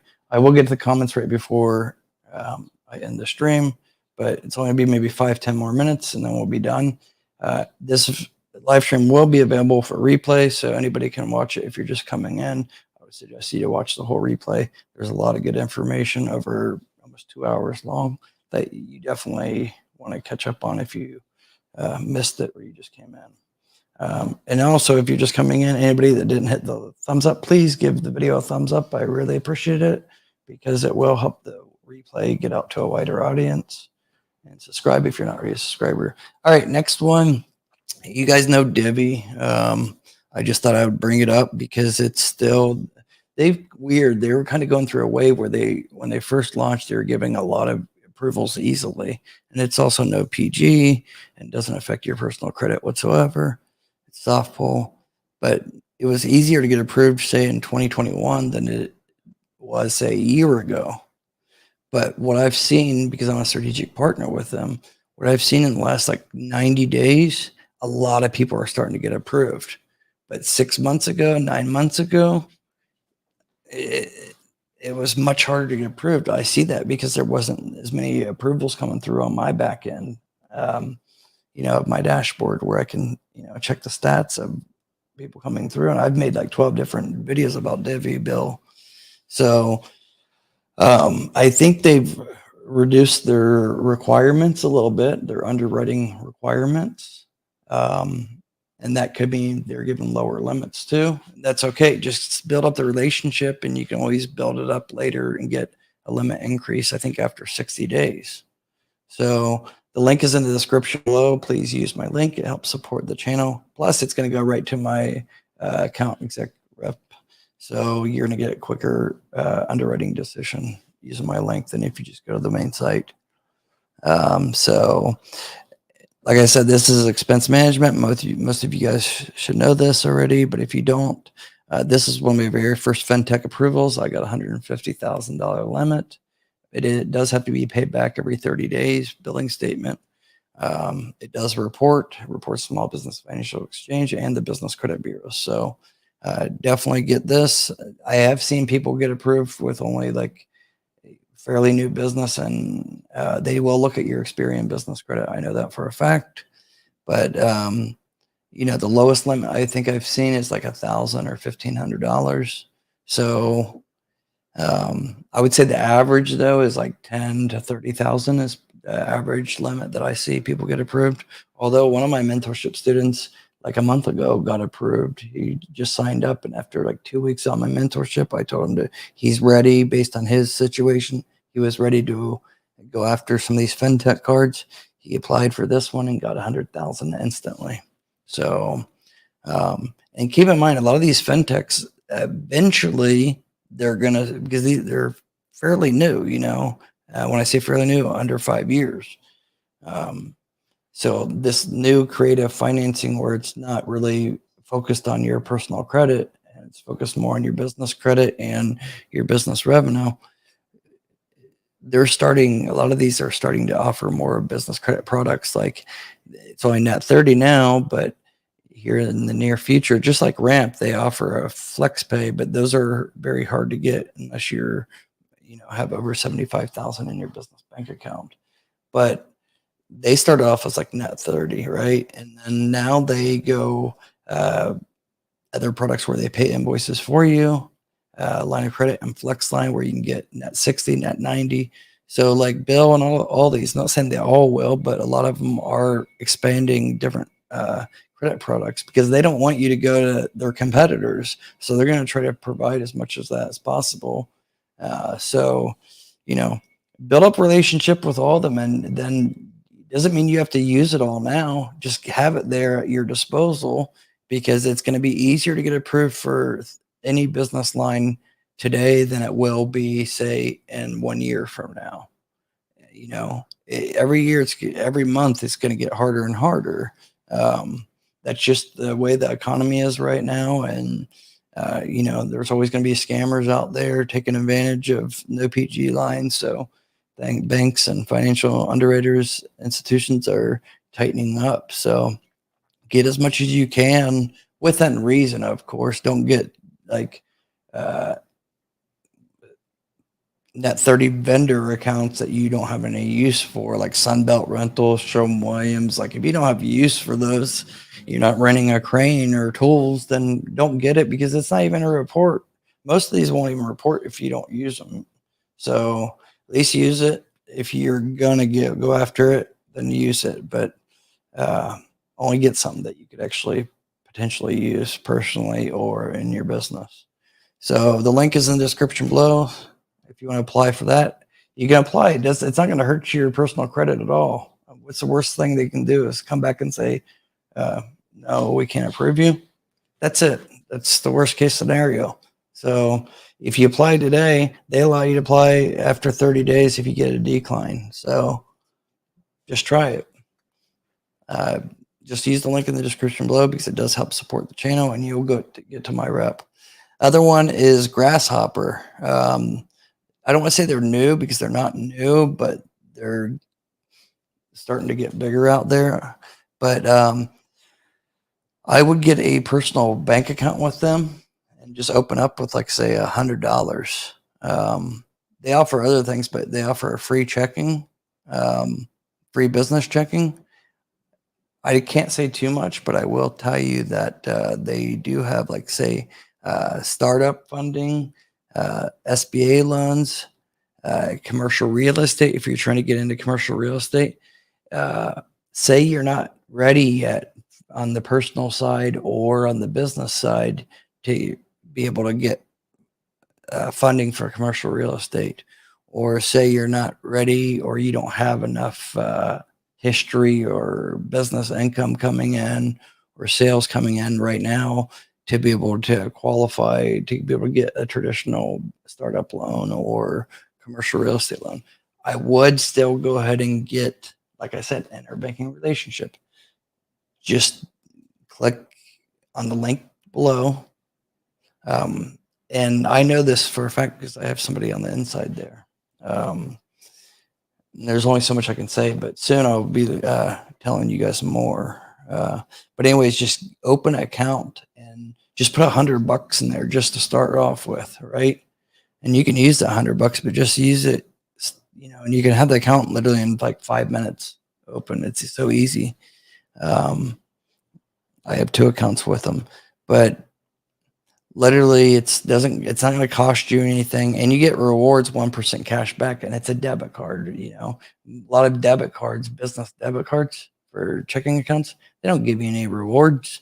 They actually give you 1% cash back, so not bad. And then you can send invoices to your customers right within your online banking, your business online banking. They have bill pay, they have automated bookkeeping, deposit checks instantly. So it has everything, but I would go ahead and get it. The link is in the description. Please use my link signing up. It will help support the channel. But the other thing about them that's good is, like I said, if you're trying to get, if the long-term goal or the near future goal is to get, say, funding and large amount of funding, use all these resources. But if you can put 1,000, open this up and put 1,000 into it, then do it. But at least do at very minimum $100. Start building up that relationship with them. It's interbanking relationship, and you could potentially have your account opened in 5 minutes. If you pass all their, like, say, checks and stuff. And you don't need much. You just need your tax ID and just the standard stuff. That's it. So yeah, I mean, that's pretty much it on that point. But like I said, I can't really say too much, but they do have a lot of different business funding products in real estate, so let's see here. Let me show you guys what I'm talking about here. Let's see here.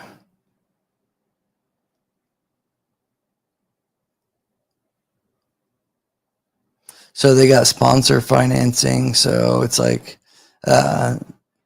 securing a revolving line of credit. These are senior term loans, but let's go over to the right here. Commercial. If you're into commercial lending, or you're trying to get funding to, say, do real estate investments, fix flips, rental properties, whatever, you may not qualify yet, but like I said, you're going to be having a harder chance to get approval with them if you don't already have business relationship with them. How you can do that is just with $100. So, they have loans starting at $1 million. They have lower than that too. This is just for the real estate, $1 million. And you could do that. It doesn't have to be just on one property. It could be across a couple of different properties. They have liquid lines of credit. Say you're doing like foreclosure or something like that, auction ones. So they do SBA lending, 7A loan, in less than 10 minutes. And then you go from there. They allow partner buyout expansion, real estate, construction loans, debt refinance, success planning. So they offer the SBA 7A loan and SBA 504 loan. Again, even though it's a government-backed loan, get a small business checking account. It's a free small business checking account. Get that. I would definitely get that. Like I said, you could have the account in 5 minutes, and it's only, you can open it with like $50 or $100. I think it's $100 if I'm not mistaken. But just get that. Use the link in the description. Let me go over here to the last thing here. What's this one? The venture capital and promote your firm. Oh, that's for private equity. But one thing I do know is they're offering a creative line of credit here very soon. I have account executive there, and I can't really say more than that, but you definitely want to have that interbanking relationship built up with them already, because then you're going to have a better chance to get actually that new business line that's going to come available soon in the near future. I can't really say much more than that until I get the green light from them. So just open up a small business checking account and then go from there. I believe the link is Josh or something like that. Let me see here.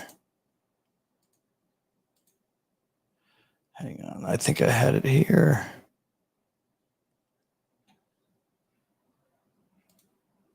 Okay. I mean, the link's in the description below anyways. You'll see it. It'll say Grasshopper and the link. So use that. And then if you go ahead and set up and just email me support@joshvanhorn.com if you want to know more, and I can kind of give you some inside information.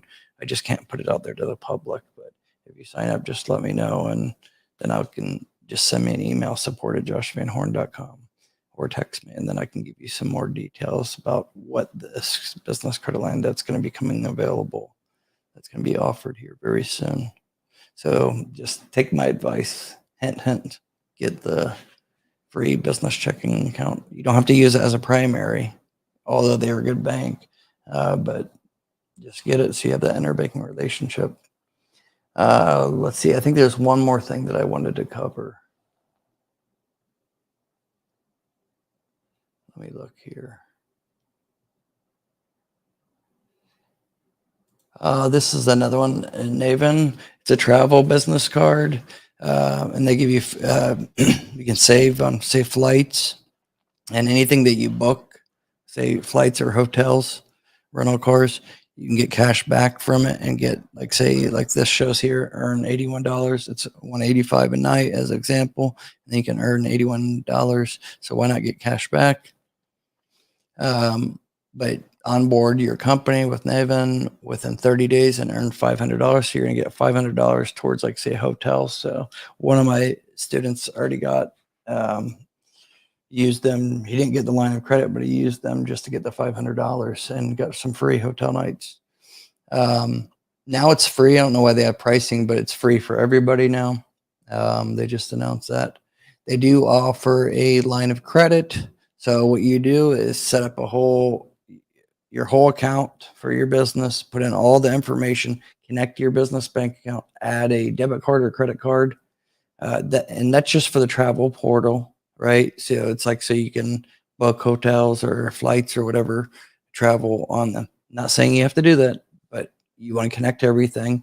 And then you'll see a button that comes up and it'll say, apply for the corporate card. And it's also a net 30. And then after that, it literally takes less than 24 hours to get a approval.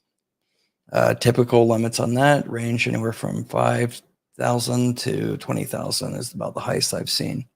But they offer a line of credit as well. So, but they definitely save you money when it comes to traveling.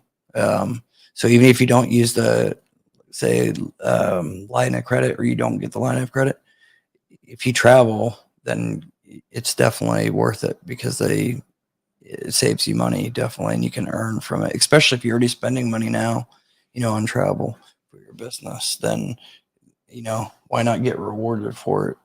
So, Let me see. I'm trying to see if I see this here. It's within the expense management. But they're also okay with, like I said, small businesses and startups. Like that's their ideal customers. Um, so link is, I don't think I have it in the description below.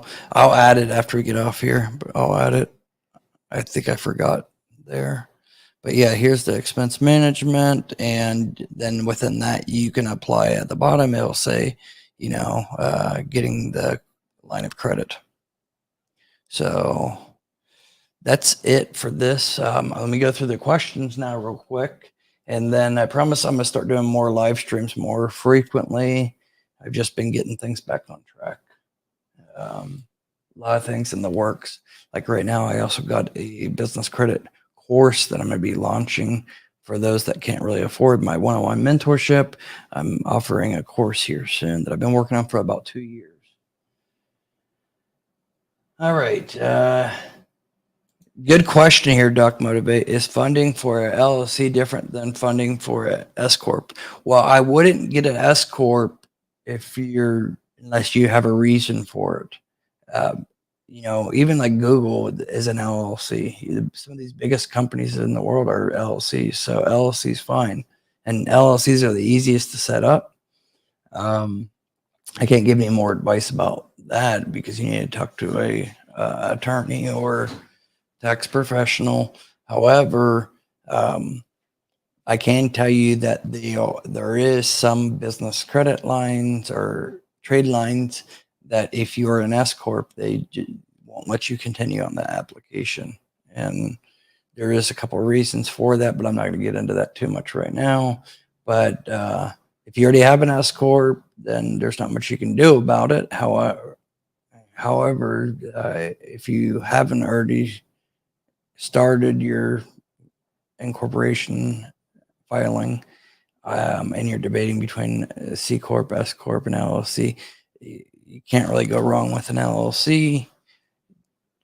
If you're just some new business or you're just now starting off, of course, there's benefits to each depending. That's why you need to speak with a tax consultant. But of course, with the S corp, you don't want to get double taxed. With a C corp. S corp, you're going to get kind of the benefits of a LLC, but have the structure kind of also like the INC C corp. But overall, LLC is fine for a majority of people, and there's no problems with building business credit with LLC. S corps, I have seen a couple, like I believe Capital on Tap does not allow S corps. I think it's on the top of the application. They don't allow. There's a couple that don't allow S corps. D Wells, Big D has entered the chat. Hey, what's up, man? I'll get with you here soon. I'm setting up my Slack. My computer crashed the other day. I had to restart things. So be in touch with you soon. Sassy. Sorry, you guys, that I took so long to get to these questions. Didn't plan on being here for 2 hours either. So is applying for a business credit as a new business less than 1 year old versus an older business 5 years to get business credit with no docs, no bank statements? No, I mean, docs are going to be required new or aged existing. Docs are going to be required for pretty much any business line of credit. Especially if it's over, say, 75,000. But even ones that aren't 75,000, they may not require docs, but they're going to require bank statements. That's pretty much the way things are now, especially if it's no personal guarantee. A lot of these fintechs, they're going to require to connect your business bank account. Having a 5 years old business is going to help to a certain degree if you already have business built up. But if you don't have business credit built up on the 5-year-old one, then it depends what you're trying to do and what type of business it is, because it depends on risk rating of what type of industry it's in, what you're trying to do exactly. just you can send me a text and I can do a free consultation and fill you in on things. Uh, just give you, I can give anybody free advice and a free consultation. It's not like you have to do my mentorship. I can schedule just for like 10-15 minute free phone call, answer some direct questions, because I don't like giving just broad answers to something like this that you're asking me. It's a great question. However, I need a little bit more details to be able to give you a full transparent answer to that, because I could say, yes, I'd rather have a 5-year-old business and I'm going to have better luck getting business credit than say one that's less than 1 year old. However, if that 5-year-old business is a higher risk than the one that's 1 year old, industry and NAC code wise, then that could be a different story. And say if that one that's less than 1 year old is doing, say, more business than, say, the 5-year old on gross monthly earnings, then no, the 5-year old isn't going to be beneficial. So you can pretty much get any business, no PG, different credit lines or trade lines, like all these behind me, being a new business. There's not much. Of course, having 5-year-old business is better, but if you haven't built up business credit for 5 years, then it's almost like it's not really, doesn't really make a difference on 1 year old or 6 months old or 5 years old. I mean, it helps maybe just like 5%, like Citibank, for instance, the no PG, say Costco, and what is it, Home Depot card. Those are no PG, but they require you to be in business for at least 3 years to get approved for those. You could have 20 trade lines and be 2 years and 10 months old, and you won't qualify. You won't get approved with them. They're strict about years in business, but there's very few like that. Like Synchrony with Sam's Club and the VG, they care about the trade lines, but they don't care how old you are. You could be in business only 6 months and get approved for $20,000 MasterCard if you have the right Experian Business Credit trade lines and your rich filmographic data is correct and very full. So your rich filmographic data has to be very thick. Don't prematurely apply for the Sam's Club No PG Business MasterCard, because there's no point to. You're taking a risk of getting issued only the store card, and once that happens, it's going to be harder for you to get that into the actual MasterCard down the line. It's going to be harder to get an increase once they give you a lower limit, starting off a low limit. So do these prerequisite things that I've talked about in other videos. It's like one thing I talk about a lot of times in my mentorship too. All my students always try to say they want to go after that card. I always say, just pump the brakes, just wait. Let's get these prerequisites done first. You need to get listed. You need to be in the 401 database. You also need to be in Verizon's telecom backend database. You need to be in AT&T's business backend database. You also need to be in, I believe it's, what is it, Comcast and Spectrum. And you have to do these all manually. There is some services out there do it for you. And the get listed, what is it, getlisted.net or org. I've made videos about it. That will help you to a certain degree, but it's not going to get you in on all. Like if you've applied for Sam's Club, no PG, or any ones that's issued by underwritten through Synchrony, and you get your business information cannot be verified, that's why it gets declined. That's the reason. Then that's one of the main reasons why, is because you're not in the database that they pulled. Even though if you think you're in the database, it's hard to check. There's hoops you have to go through to check. It's not like you can just call someone to check. It's not that easy. You have to go through a few hoops and stuff, so just set yourself up for success, because it's a lot easier to get a limit increase with, say, Synchrony for different underwriting cards that they offer. Sam's Club, Florida Core, Lowe's. They even do one for like e-commerce that's for like Alibaba and stuff, and a couple others they do as well. But it's a lot easier to get, say, if you have a starting limit of 10 or 15,000 as your starting limit, it's way easier after 30 days of having that account to contact the credit department and request for an increase of, like, say, an extra 5 or 10,000 more. You have a better chance of getting that approved for limit increase than, say, starting off with a $3,500 or a $5,000 initial starting limit and then trying to get limit increase. You, you're you're gonna even be hard to even get $1,000 increase if your starting limit's like 5,000 or lower. And 3 months later, you try to ask for an increase, it's gonna be hard for them to give you any increase. That's just the way it is. That's just their system, how they are. Their underwriting for limit increases. But if you have a decent limit, starting limit 7,500, I would say, but really 10,000 is the best. I would say is the best starting limit. But if you have over 7,500 with any of Synchrony underwritten credit accounts, business credit accounts, and you want to get a limit increase, you can get a limit increase just after like 30 days of having the account, making one payment.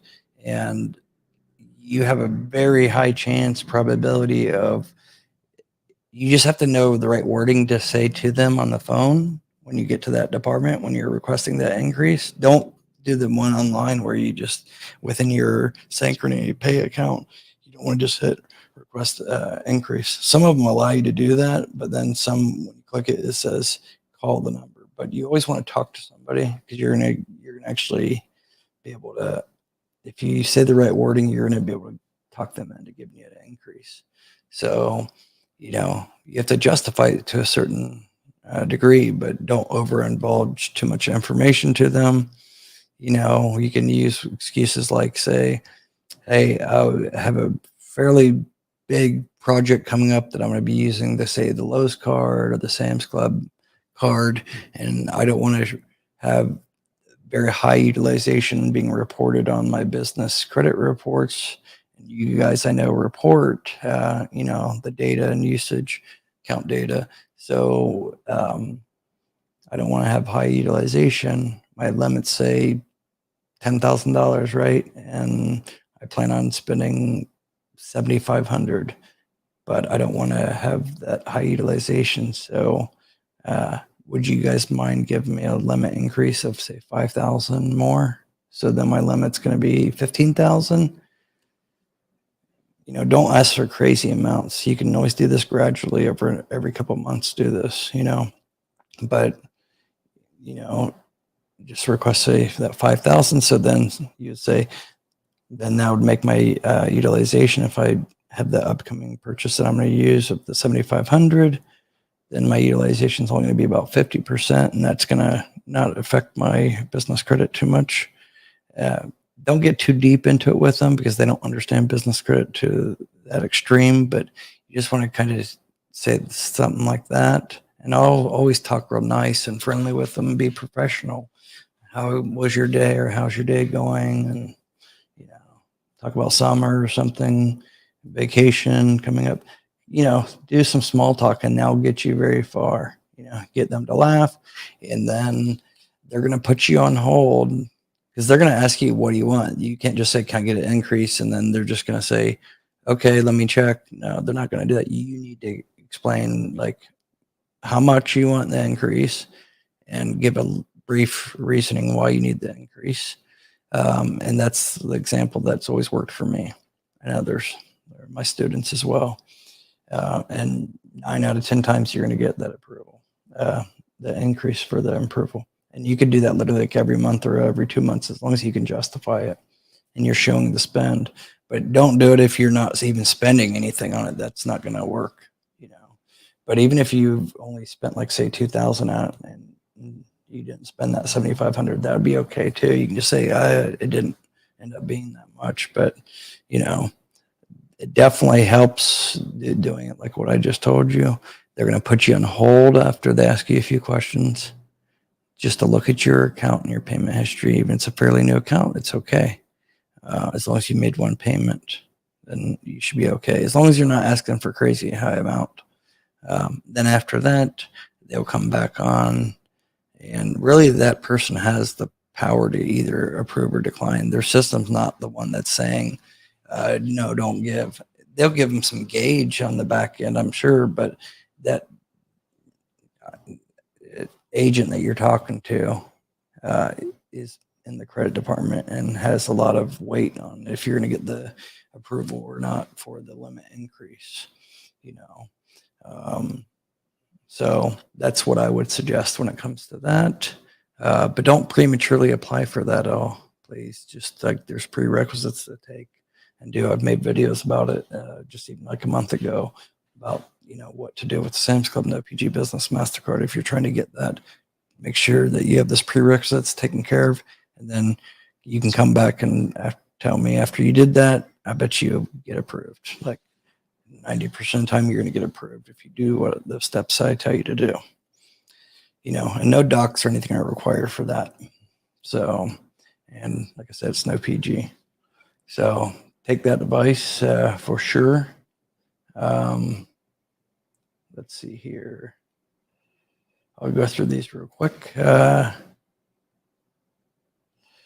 Nick says, is it possible to rehab your business credit or start over in a new business? Yeah, Nick, depends what your situation is, but some of my students, they've, started a mentorship because of having issues with their business credit.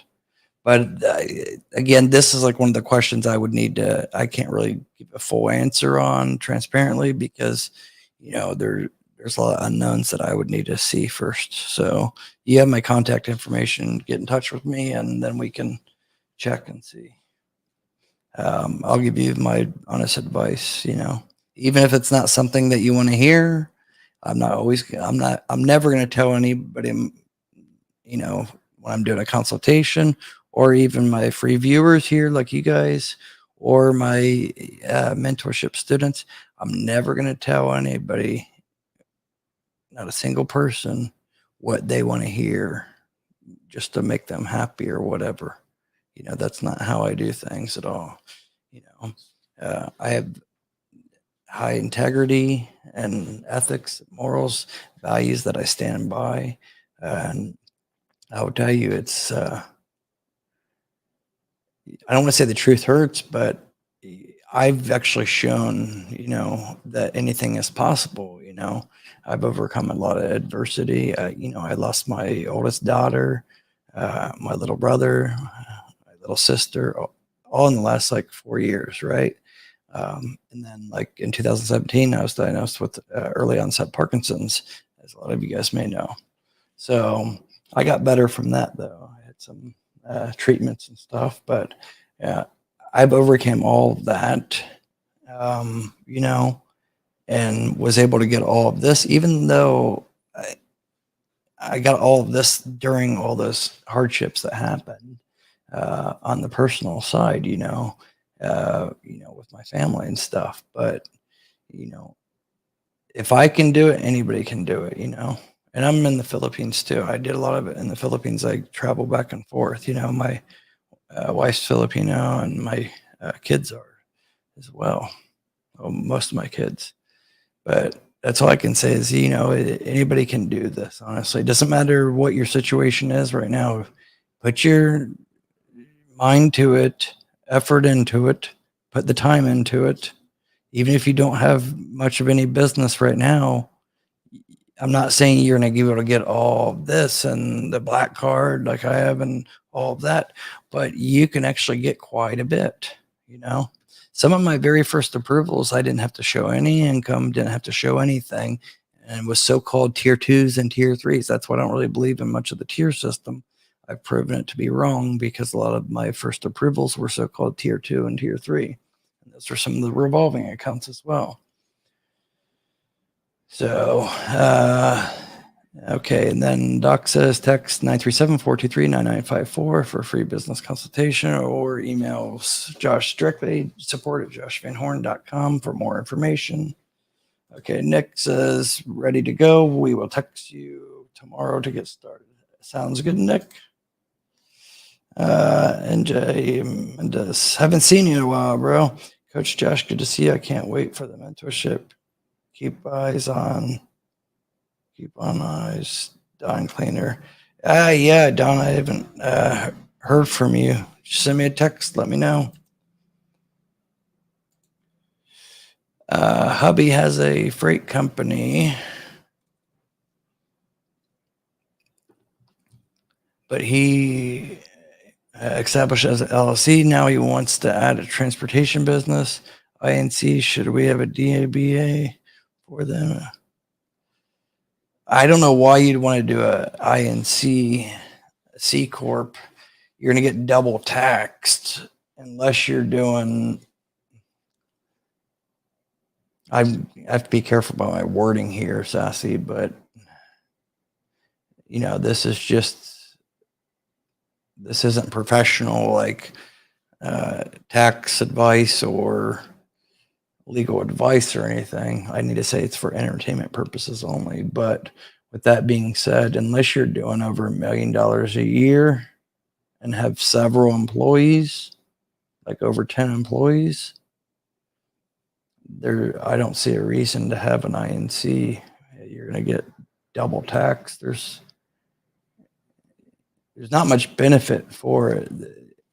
I mean, there is, but there isn't, and I don't see any for you. I mean, again, I don't know what your reasoning is or your husband's reason why wanting to do the INC. I would start another LLC or use the current LLC. And you could always do a DBA, but that you're not going to really benefit on that. So I would just start a new LLC. There's a couple of different things you could do, but I just don't see why the INC, the C Corp, what would be the reasoning for that. So feel free to text me 937-423-9954 and I'll give you free mentorship, give advice. Once you fill me in a little bit more details, then I can kind of give you some advice once I see a clear picture of what you guys are trying to do exactly. Because there might be something I'm missing. Silverman Fox, I got NAV Prime, NAV Card, Fair Figure, eCredible. With your help, also, I have security card at Bank of America. I have Opus, but Opus said they only report to some bootleg place by my score. No, Opus doesn't report to some bootleg place. You're probably talking about Credit Safe, and they're not bootlegs. Place. Credit Safe is the largest business credit bureau in the world, and actually, just even the last 2 years, a lot of business credit lines, the underwriters say may pull Experian or Dun & Bradstreet or Equifax as their primary, but they're using 2 bureaus, and a lot of them are using Credit Safe to verify the data, the firmographic information. So if you don't have anything reporting on your Credit Safe, that could stand in the way of getting approved for several things. I can tell you that firsthand. So it's not a bootleg place. Even though it may be someone that you've never heard of, but Opus does report to Credit Safe, and it's better than nothing. I can tell you that. There's no other virtual office, or even if any office space that you may rent or retail spot, what landlord reports to any business credit bureau? So, I mean, can't really complain with that, but again, it reports to Credit Safe, and I would take that all day long. There's no problem with that. No problem, Doc.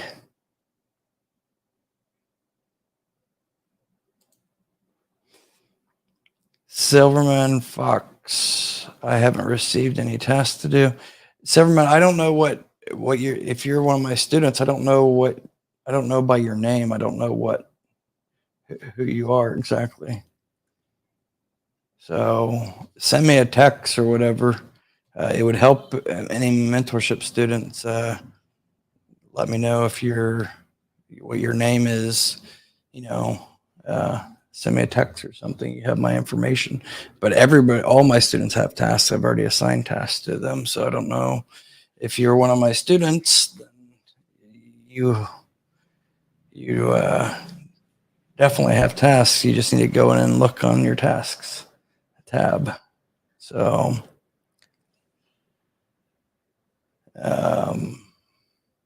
let's see here. Times have changed so much. Yep, as Madam Champ, what's up, bro? But also, it wasn't a lot of LLCs created, but the internet has destroyed a lot of good qualities. Yep, for sure, Madden. I mean, it's you know, internet definitely has destroyed a lot of things. I think you're talking back about the Dun and Bradstreet, all traditional things. But COVID brought a whole new level of scammers out there. So much fraud and stuff that happened, like billions of dollars. So yeah, Doc maybe stay away from that get rich fast crap, CPN, shelf corps, etc. Yep, exactly. If it sounds too good to be true, then it is too good to be true. If you're still in here, hit the like. I'm gonna be in here in a minute. Appreciate you guys use any links in the description below that helps support the channel. And then also hit the like button and subscribe if you're not already a subscriber. Appreciate it. Ab knows, long time loyal subscriber as well. Thanks for the information. No problem. Britt, what's up? This may be a silly question. Will not having your business listed on Google get you rejected for loans? They're not making it easy nowadays. Verify business. I know. Banks check.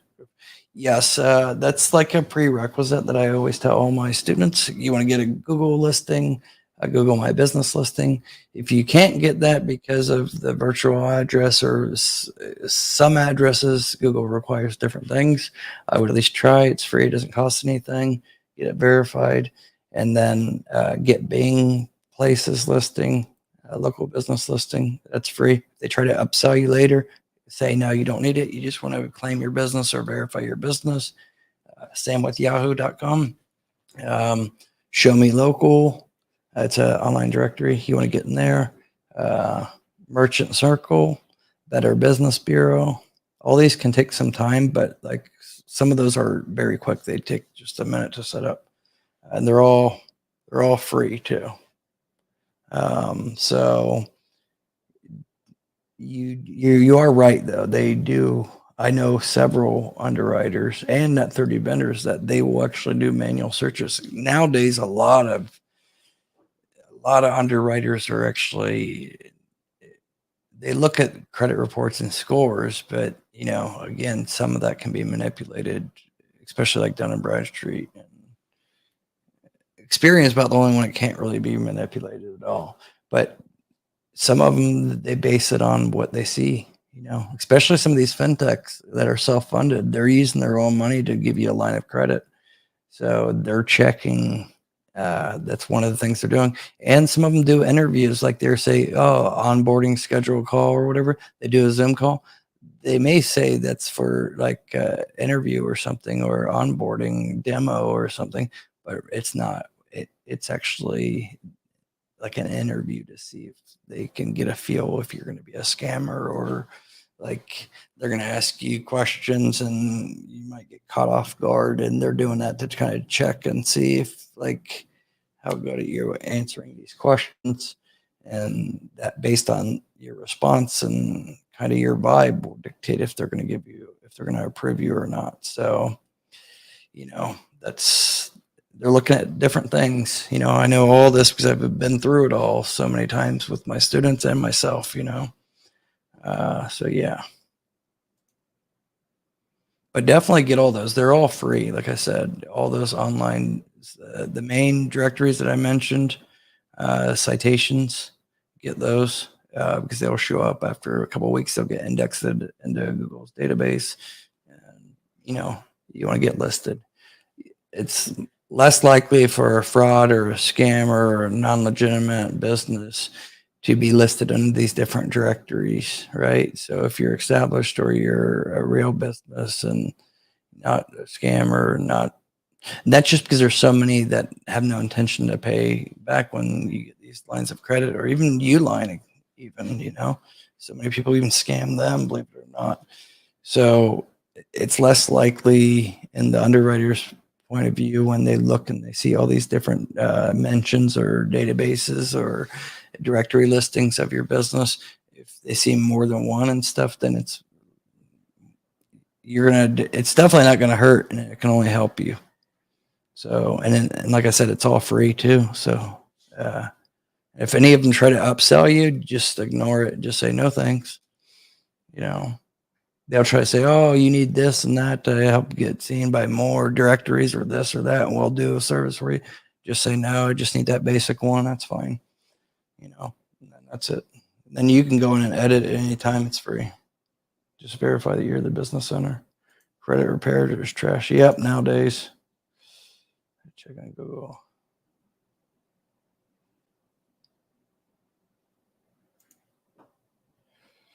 That depends who it's through and what bureau, Matt. There's not really a set date, but what really matters the most is the last 24 months. That's what really is the most important. And if you just have a late payment, that's understandable. That's less likely, less damaging in a business than it is on personal.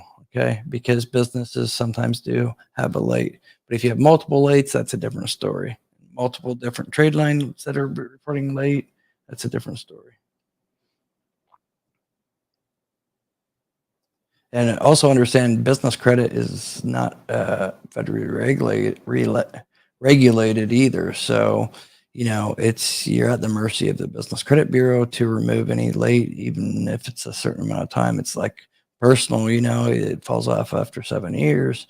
With business, it can fall off after 2 years, or it could fall off after 7 or 10 years, or never. But the most of the data that's compressed is really the last 24 months. But then again, I don't have enough data to give you a full answer on that. I would need to know what bureau you're talking about and some more context to it. So feel free to text me 937-423-9954 to get some more information or find out more context on it. Or you can just email me support@joshvanhorn.com and give me some more context to it, and I'll get around to getting back to you and let you know what I think. How can I get my business credit report? Silverman Foxy, I think you said you had you're one of my students, but I don't know who you are. And if you're one of my students, you should already know how to get your business credit report. So I'm not sure.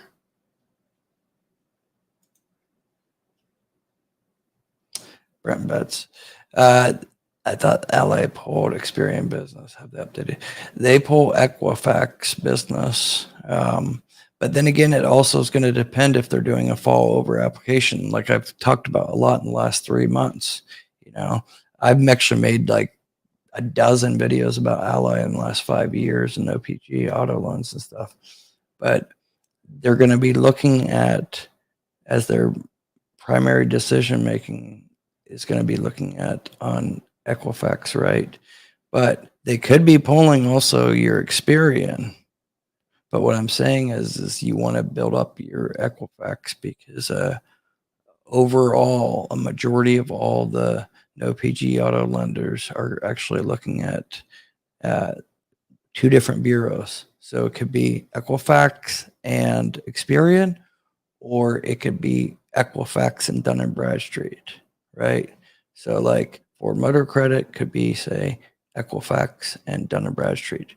But a lot of the no PG auto lenders are pulling 2 bureaus, one main and one as a sub overflow data.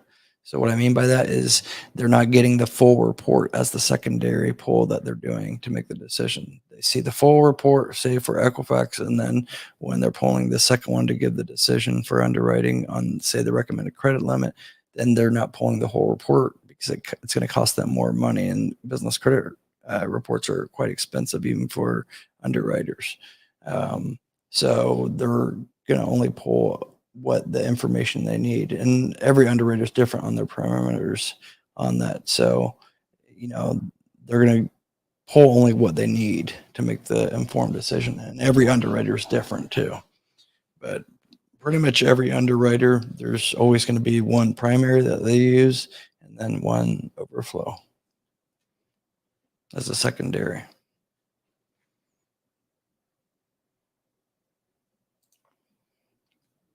Yeah, Nick, yeah, you're right. They pull, I mean, they could be pulling, I mean, they do pull Experian business as a secondary.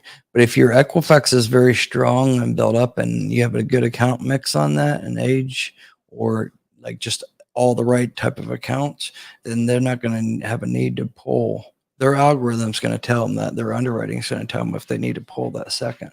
They're not going to waste money and spend another $20 on, and that's their maybe their discount pricing, but to pull the whole report it's like $50. But why would they pull, even with volume discount, why are they going to pull the secondary report and pay another $20, when they already can see that they're approving you, especially if you're only requesting a fleet of 1 or 2 or 3 vehicles. It's lower risk. You have to keep in mind vehicles are secured, even though it could be no PG, they're no PG, right? But they are secured because they can just repo it from you. So getting a $50,000, no PG business auto finance loan, right, is a heck of a lot easier than getting a $50,000 line of credit, like a revolving business line of credit. It's just because it's completely unsecured. There's no recourse if you just take that 50,000 and, dispose of it or blow it all. The bank can't do nothing about it. But at least with having a lien against the vehicle in your business name, there's some recourse they can take to recoup and recover, so the risk is mitigated less, if that makes any sense. Brent, no problem. Nick, thanks for answering.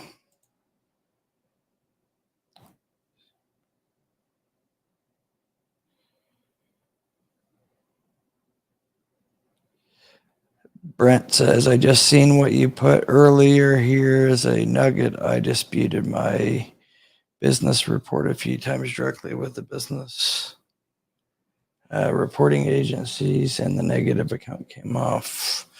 Cool, Brent. That's awesome. Great. Yeah. What bureau was it, if you don't mind me? Was it reporting negative at all? Definitely.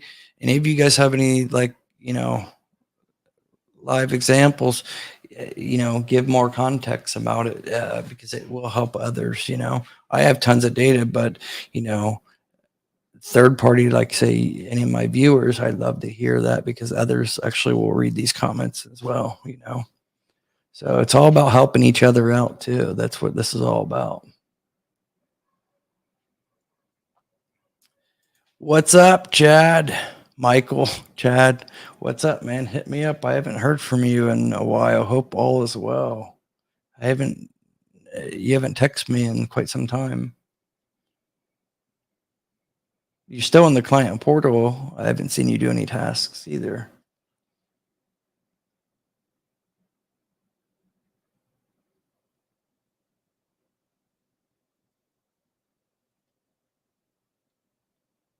Yeah, Nick D. Wells, he's actually one of my old mentorship students back when I had issues, when I got needed to take time off back in 2020, early 2023.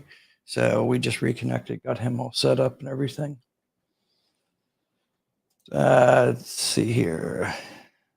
Chad said, Josh is legit. Appreciate it. Thanks, man. Signing up and watching. I don't know who you're referring to on who they are polling, but no, I don't know. I think maybe I talked too much and you guys were doing this. Maybe you're talking about PECs. No, I don't know which one you're talking about, but a majority do pull Experian if it's financial related. Experian Business Credit, but it could be pulling soft pull. If say Divvy will pull a soft pull, but none of these are going to be hard pull.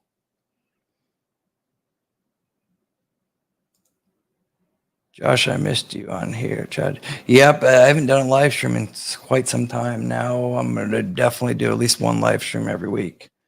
If you guys are still in here and you guys miss my live streams, or you guys like these type of live streams, or want me to do more often, the live streams, kind of unscripted like I am now, like I've been doing, where I'm just giving out all these random things about business credit tips, then put a number 5 in the chat box right now. Oh, look who showed up here. Gregory King. What's up, man? You became a member. Appreciate it. Also, anybody else that you guys want to become a member, I believe it's only like $8 or $10 a month or so. You just click join. If you're a subscriber, then you're going to get some extra perks. And then you don't have to join my mentorship, but that just kind of just shows support. But then you get early access to content that I release before anybody else.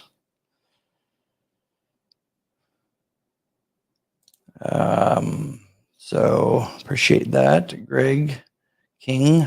But I haven't heard from you about mentorship. You started it and then you kind of like stopped in the middle of it. Didn't respond to my texts either.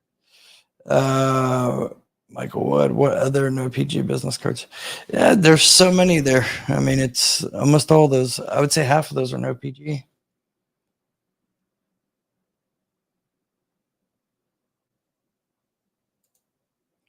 What happened? I am blocking. I don't know what you mean. You're not blocked. Everyone can see you here.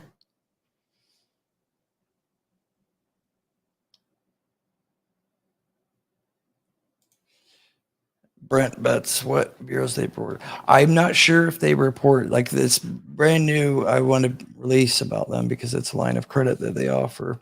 They just started offering that, but I don't think they report any now. But that may change, or I could be completely wrong about that. I didn't get all the data yet as far as who they report to. I will find that out here in the coming days, but they may not report to anybody yet because you need to have a thick file as far as a lot of client database. And since their line of credit product is brand new, they obviously wouldn't have over 100 customers that are on a line of credit for more than 3 months. So it has to be, and to become a data furnisher and to be accepted by the business credit bureaus, you need to have at least 3 months, ideally 6 months. You need to have over 100.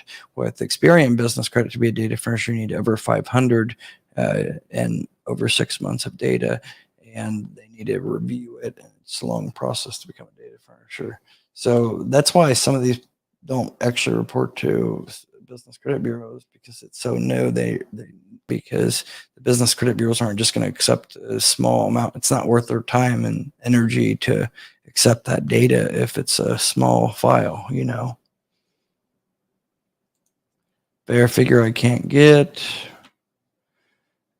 Michael, yeah, a lot of these you need to show business, some type of business revenue, or have business money, have funds in the business bank account to be able to get approved for these no PG ones. There are some that don't require any funds. You just need to have good Experian Business Credit. That's the number one thing for the no PG ones that are not fintechs, that aren't focused on anything besides business credit. You need Experian. A lot of trade lines. I don't want to say a lot, but 5 to 7 solid account mix trade lines reporting on Experian, and at least 2 to 3 months of payment experiences and payment trend data. Ideally 6 months, but you can get those. The no PG business gas cards, revolving no PG business MasterCard, Net 60, Lowe's card, revolving home improvement, floor and decor card, all those like that.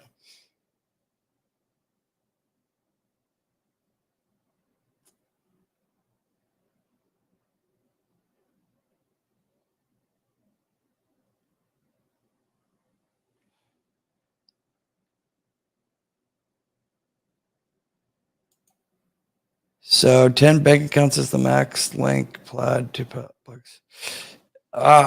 You mean you were linking 10 accounts? I only linked one, but a lot of these different ones though, if you can link multiple and show, then the more data they have, the higher limit and higher chances you're gonna have for approval. Not financial advice. All right, cool. You've applied. All right, great. Text me though. Your 937-423-9954. Text me or email me. Put down your YouTube name, not financial advice, and just let me know what your business name is, so then I can check on my back end and see if I can find out anything by tomorrow. Not yet. I've been debating about that. It's $5,000 a year.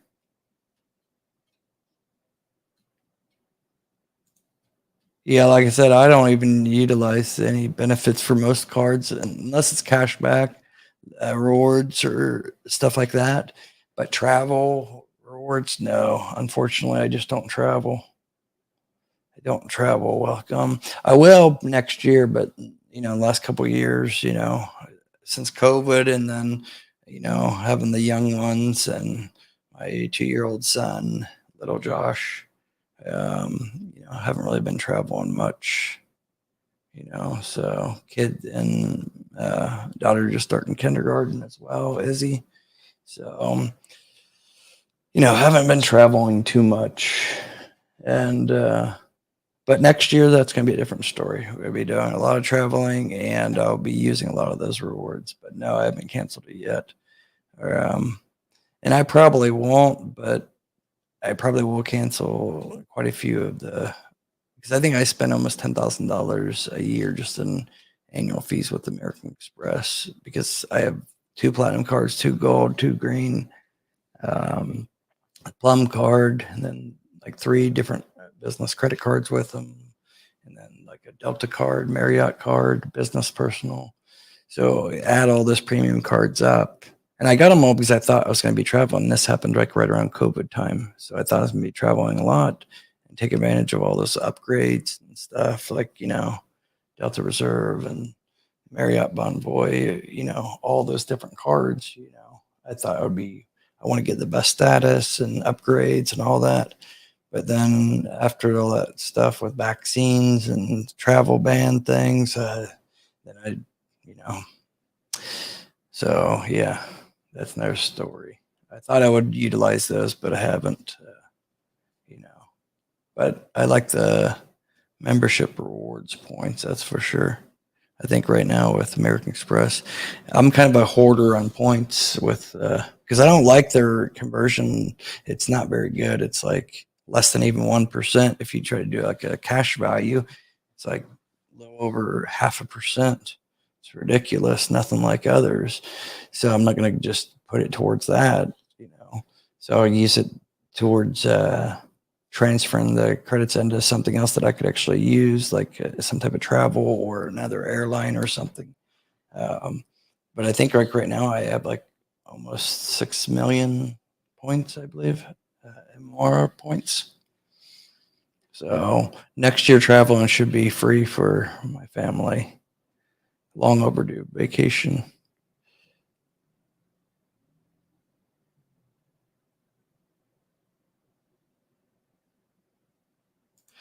Greg, I don't get you asking me these questions when you're one of my mentorship students, and I've been trying to get a hold of you for like over a month, and you texted me back the end of May and said you were gonna like make a payment or something and get back on track, and I haven't heard from you.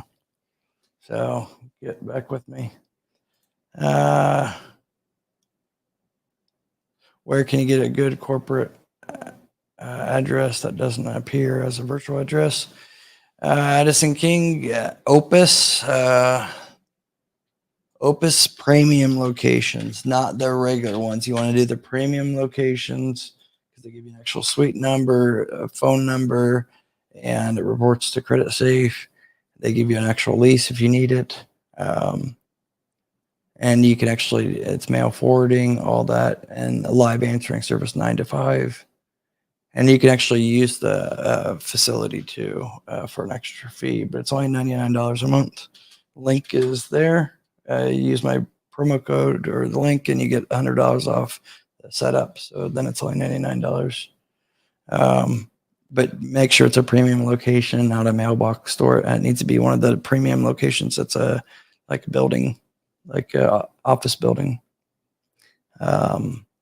So stay away from iPostal. Even I promote anytime mailbox before, but only their premium locations as well.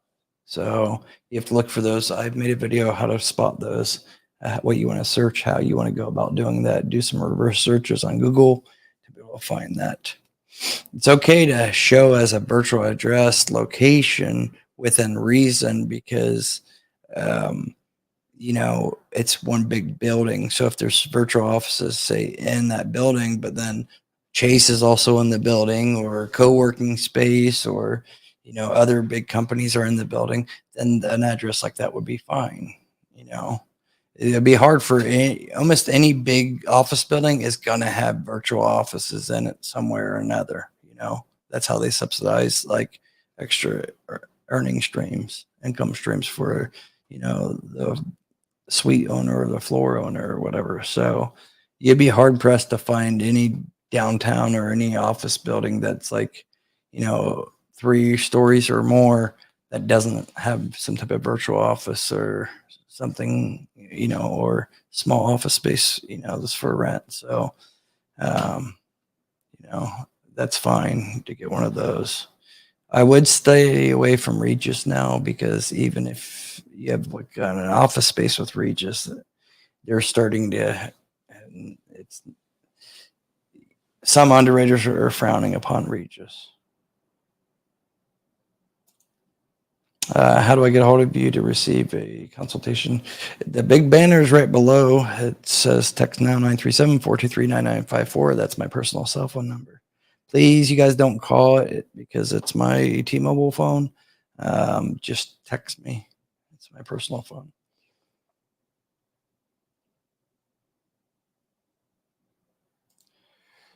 I'm actually in the Philippines right now. It's like 11 a.m. right now, but don't mind my time zone.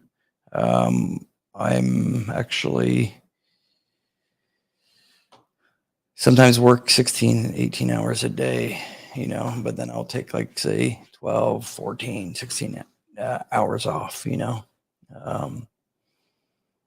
so it just kind of depends. Sometimes I work 7 days a week, and then sometimes I work 7 days a week and then take 3 days off, and vice versa.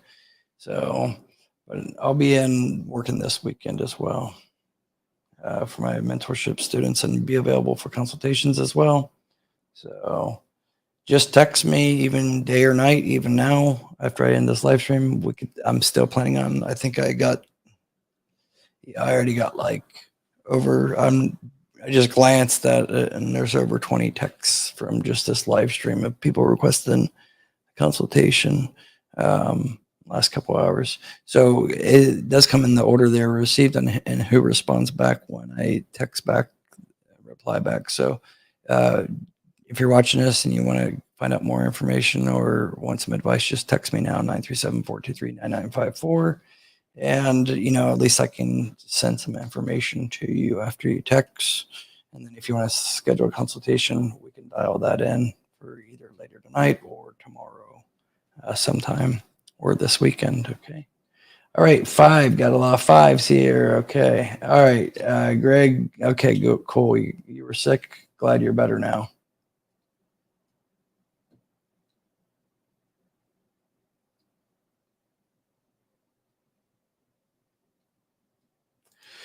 Yes, you can, but you have to go through a licensed person that can get it, not directly. So if you need that information, I can give you that information. I soon will start to be providing that report as well. So let's see here. All right, you guys.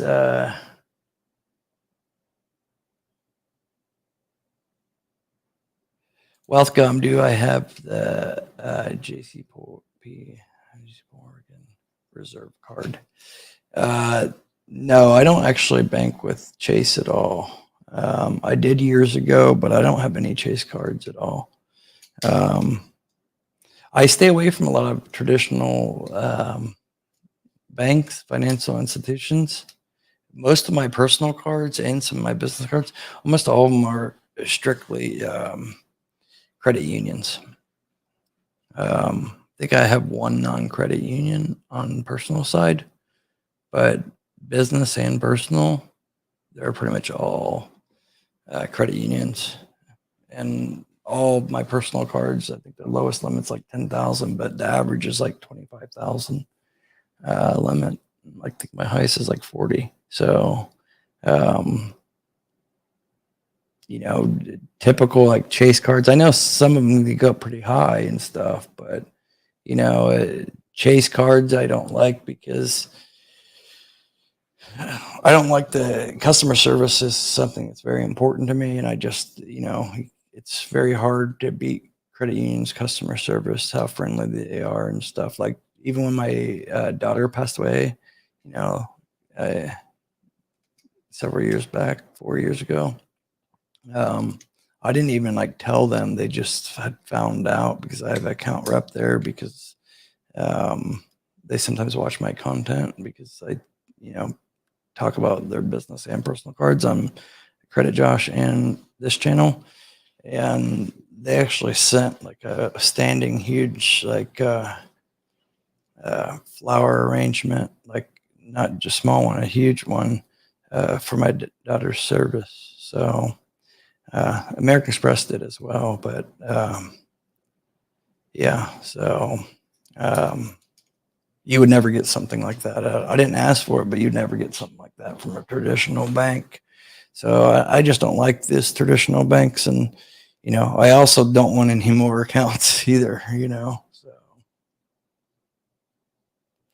anyways, and just to answer your card real quick, yes, mine is the personal Centurium, not the business. I could have got the business, but you know, I just did the personal one. And I'll open on that in more detail on why I chose. I already made one video about it already, but I'll make another video about more details down the line if people request it.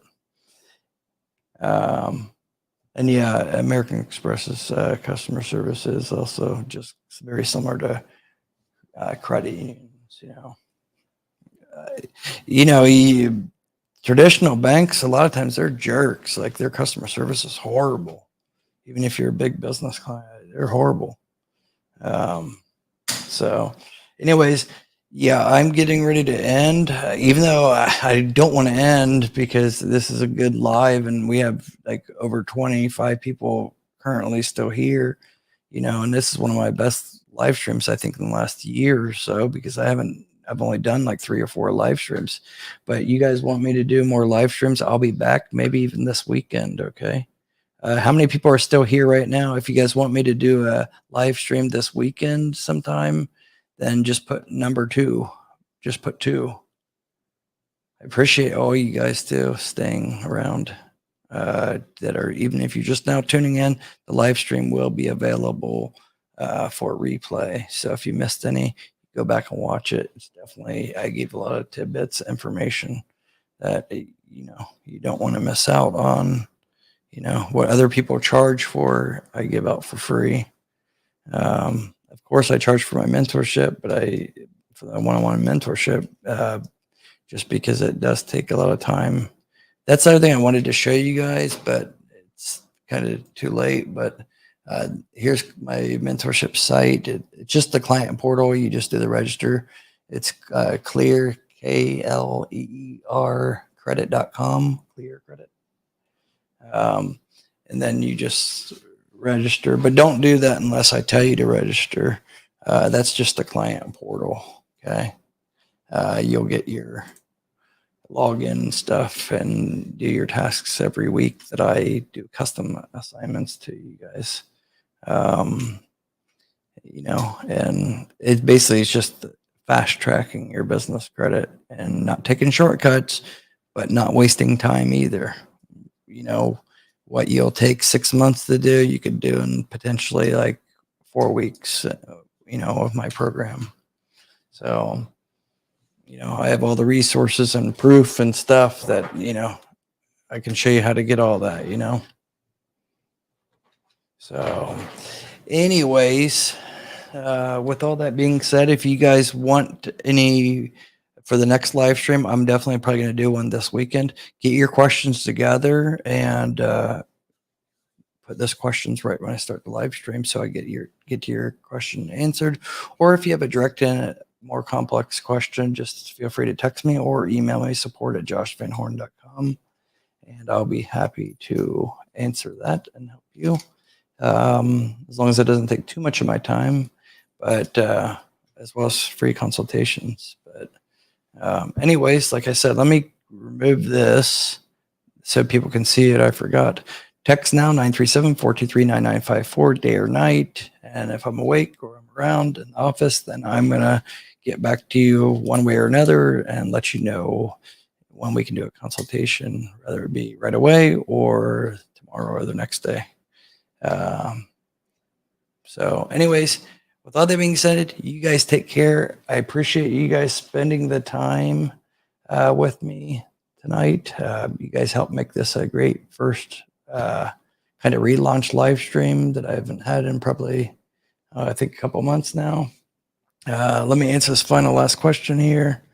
I'm 18 with a new business. What would you recommend to set up business for funds?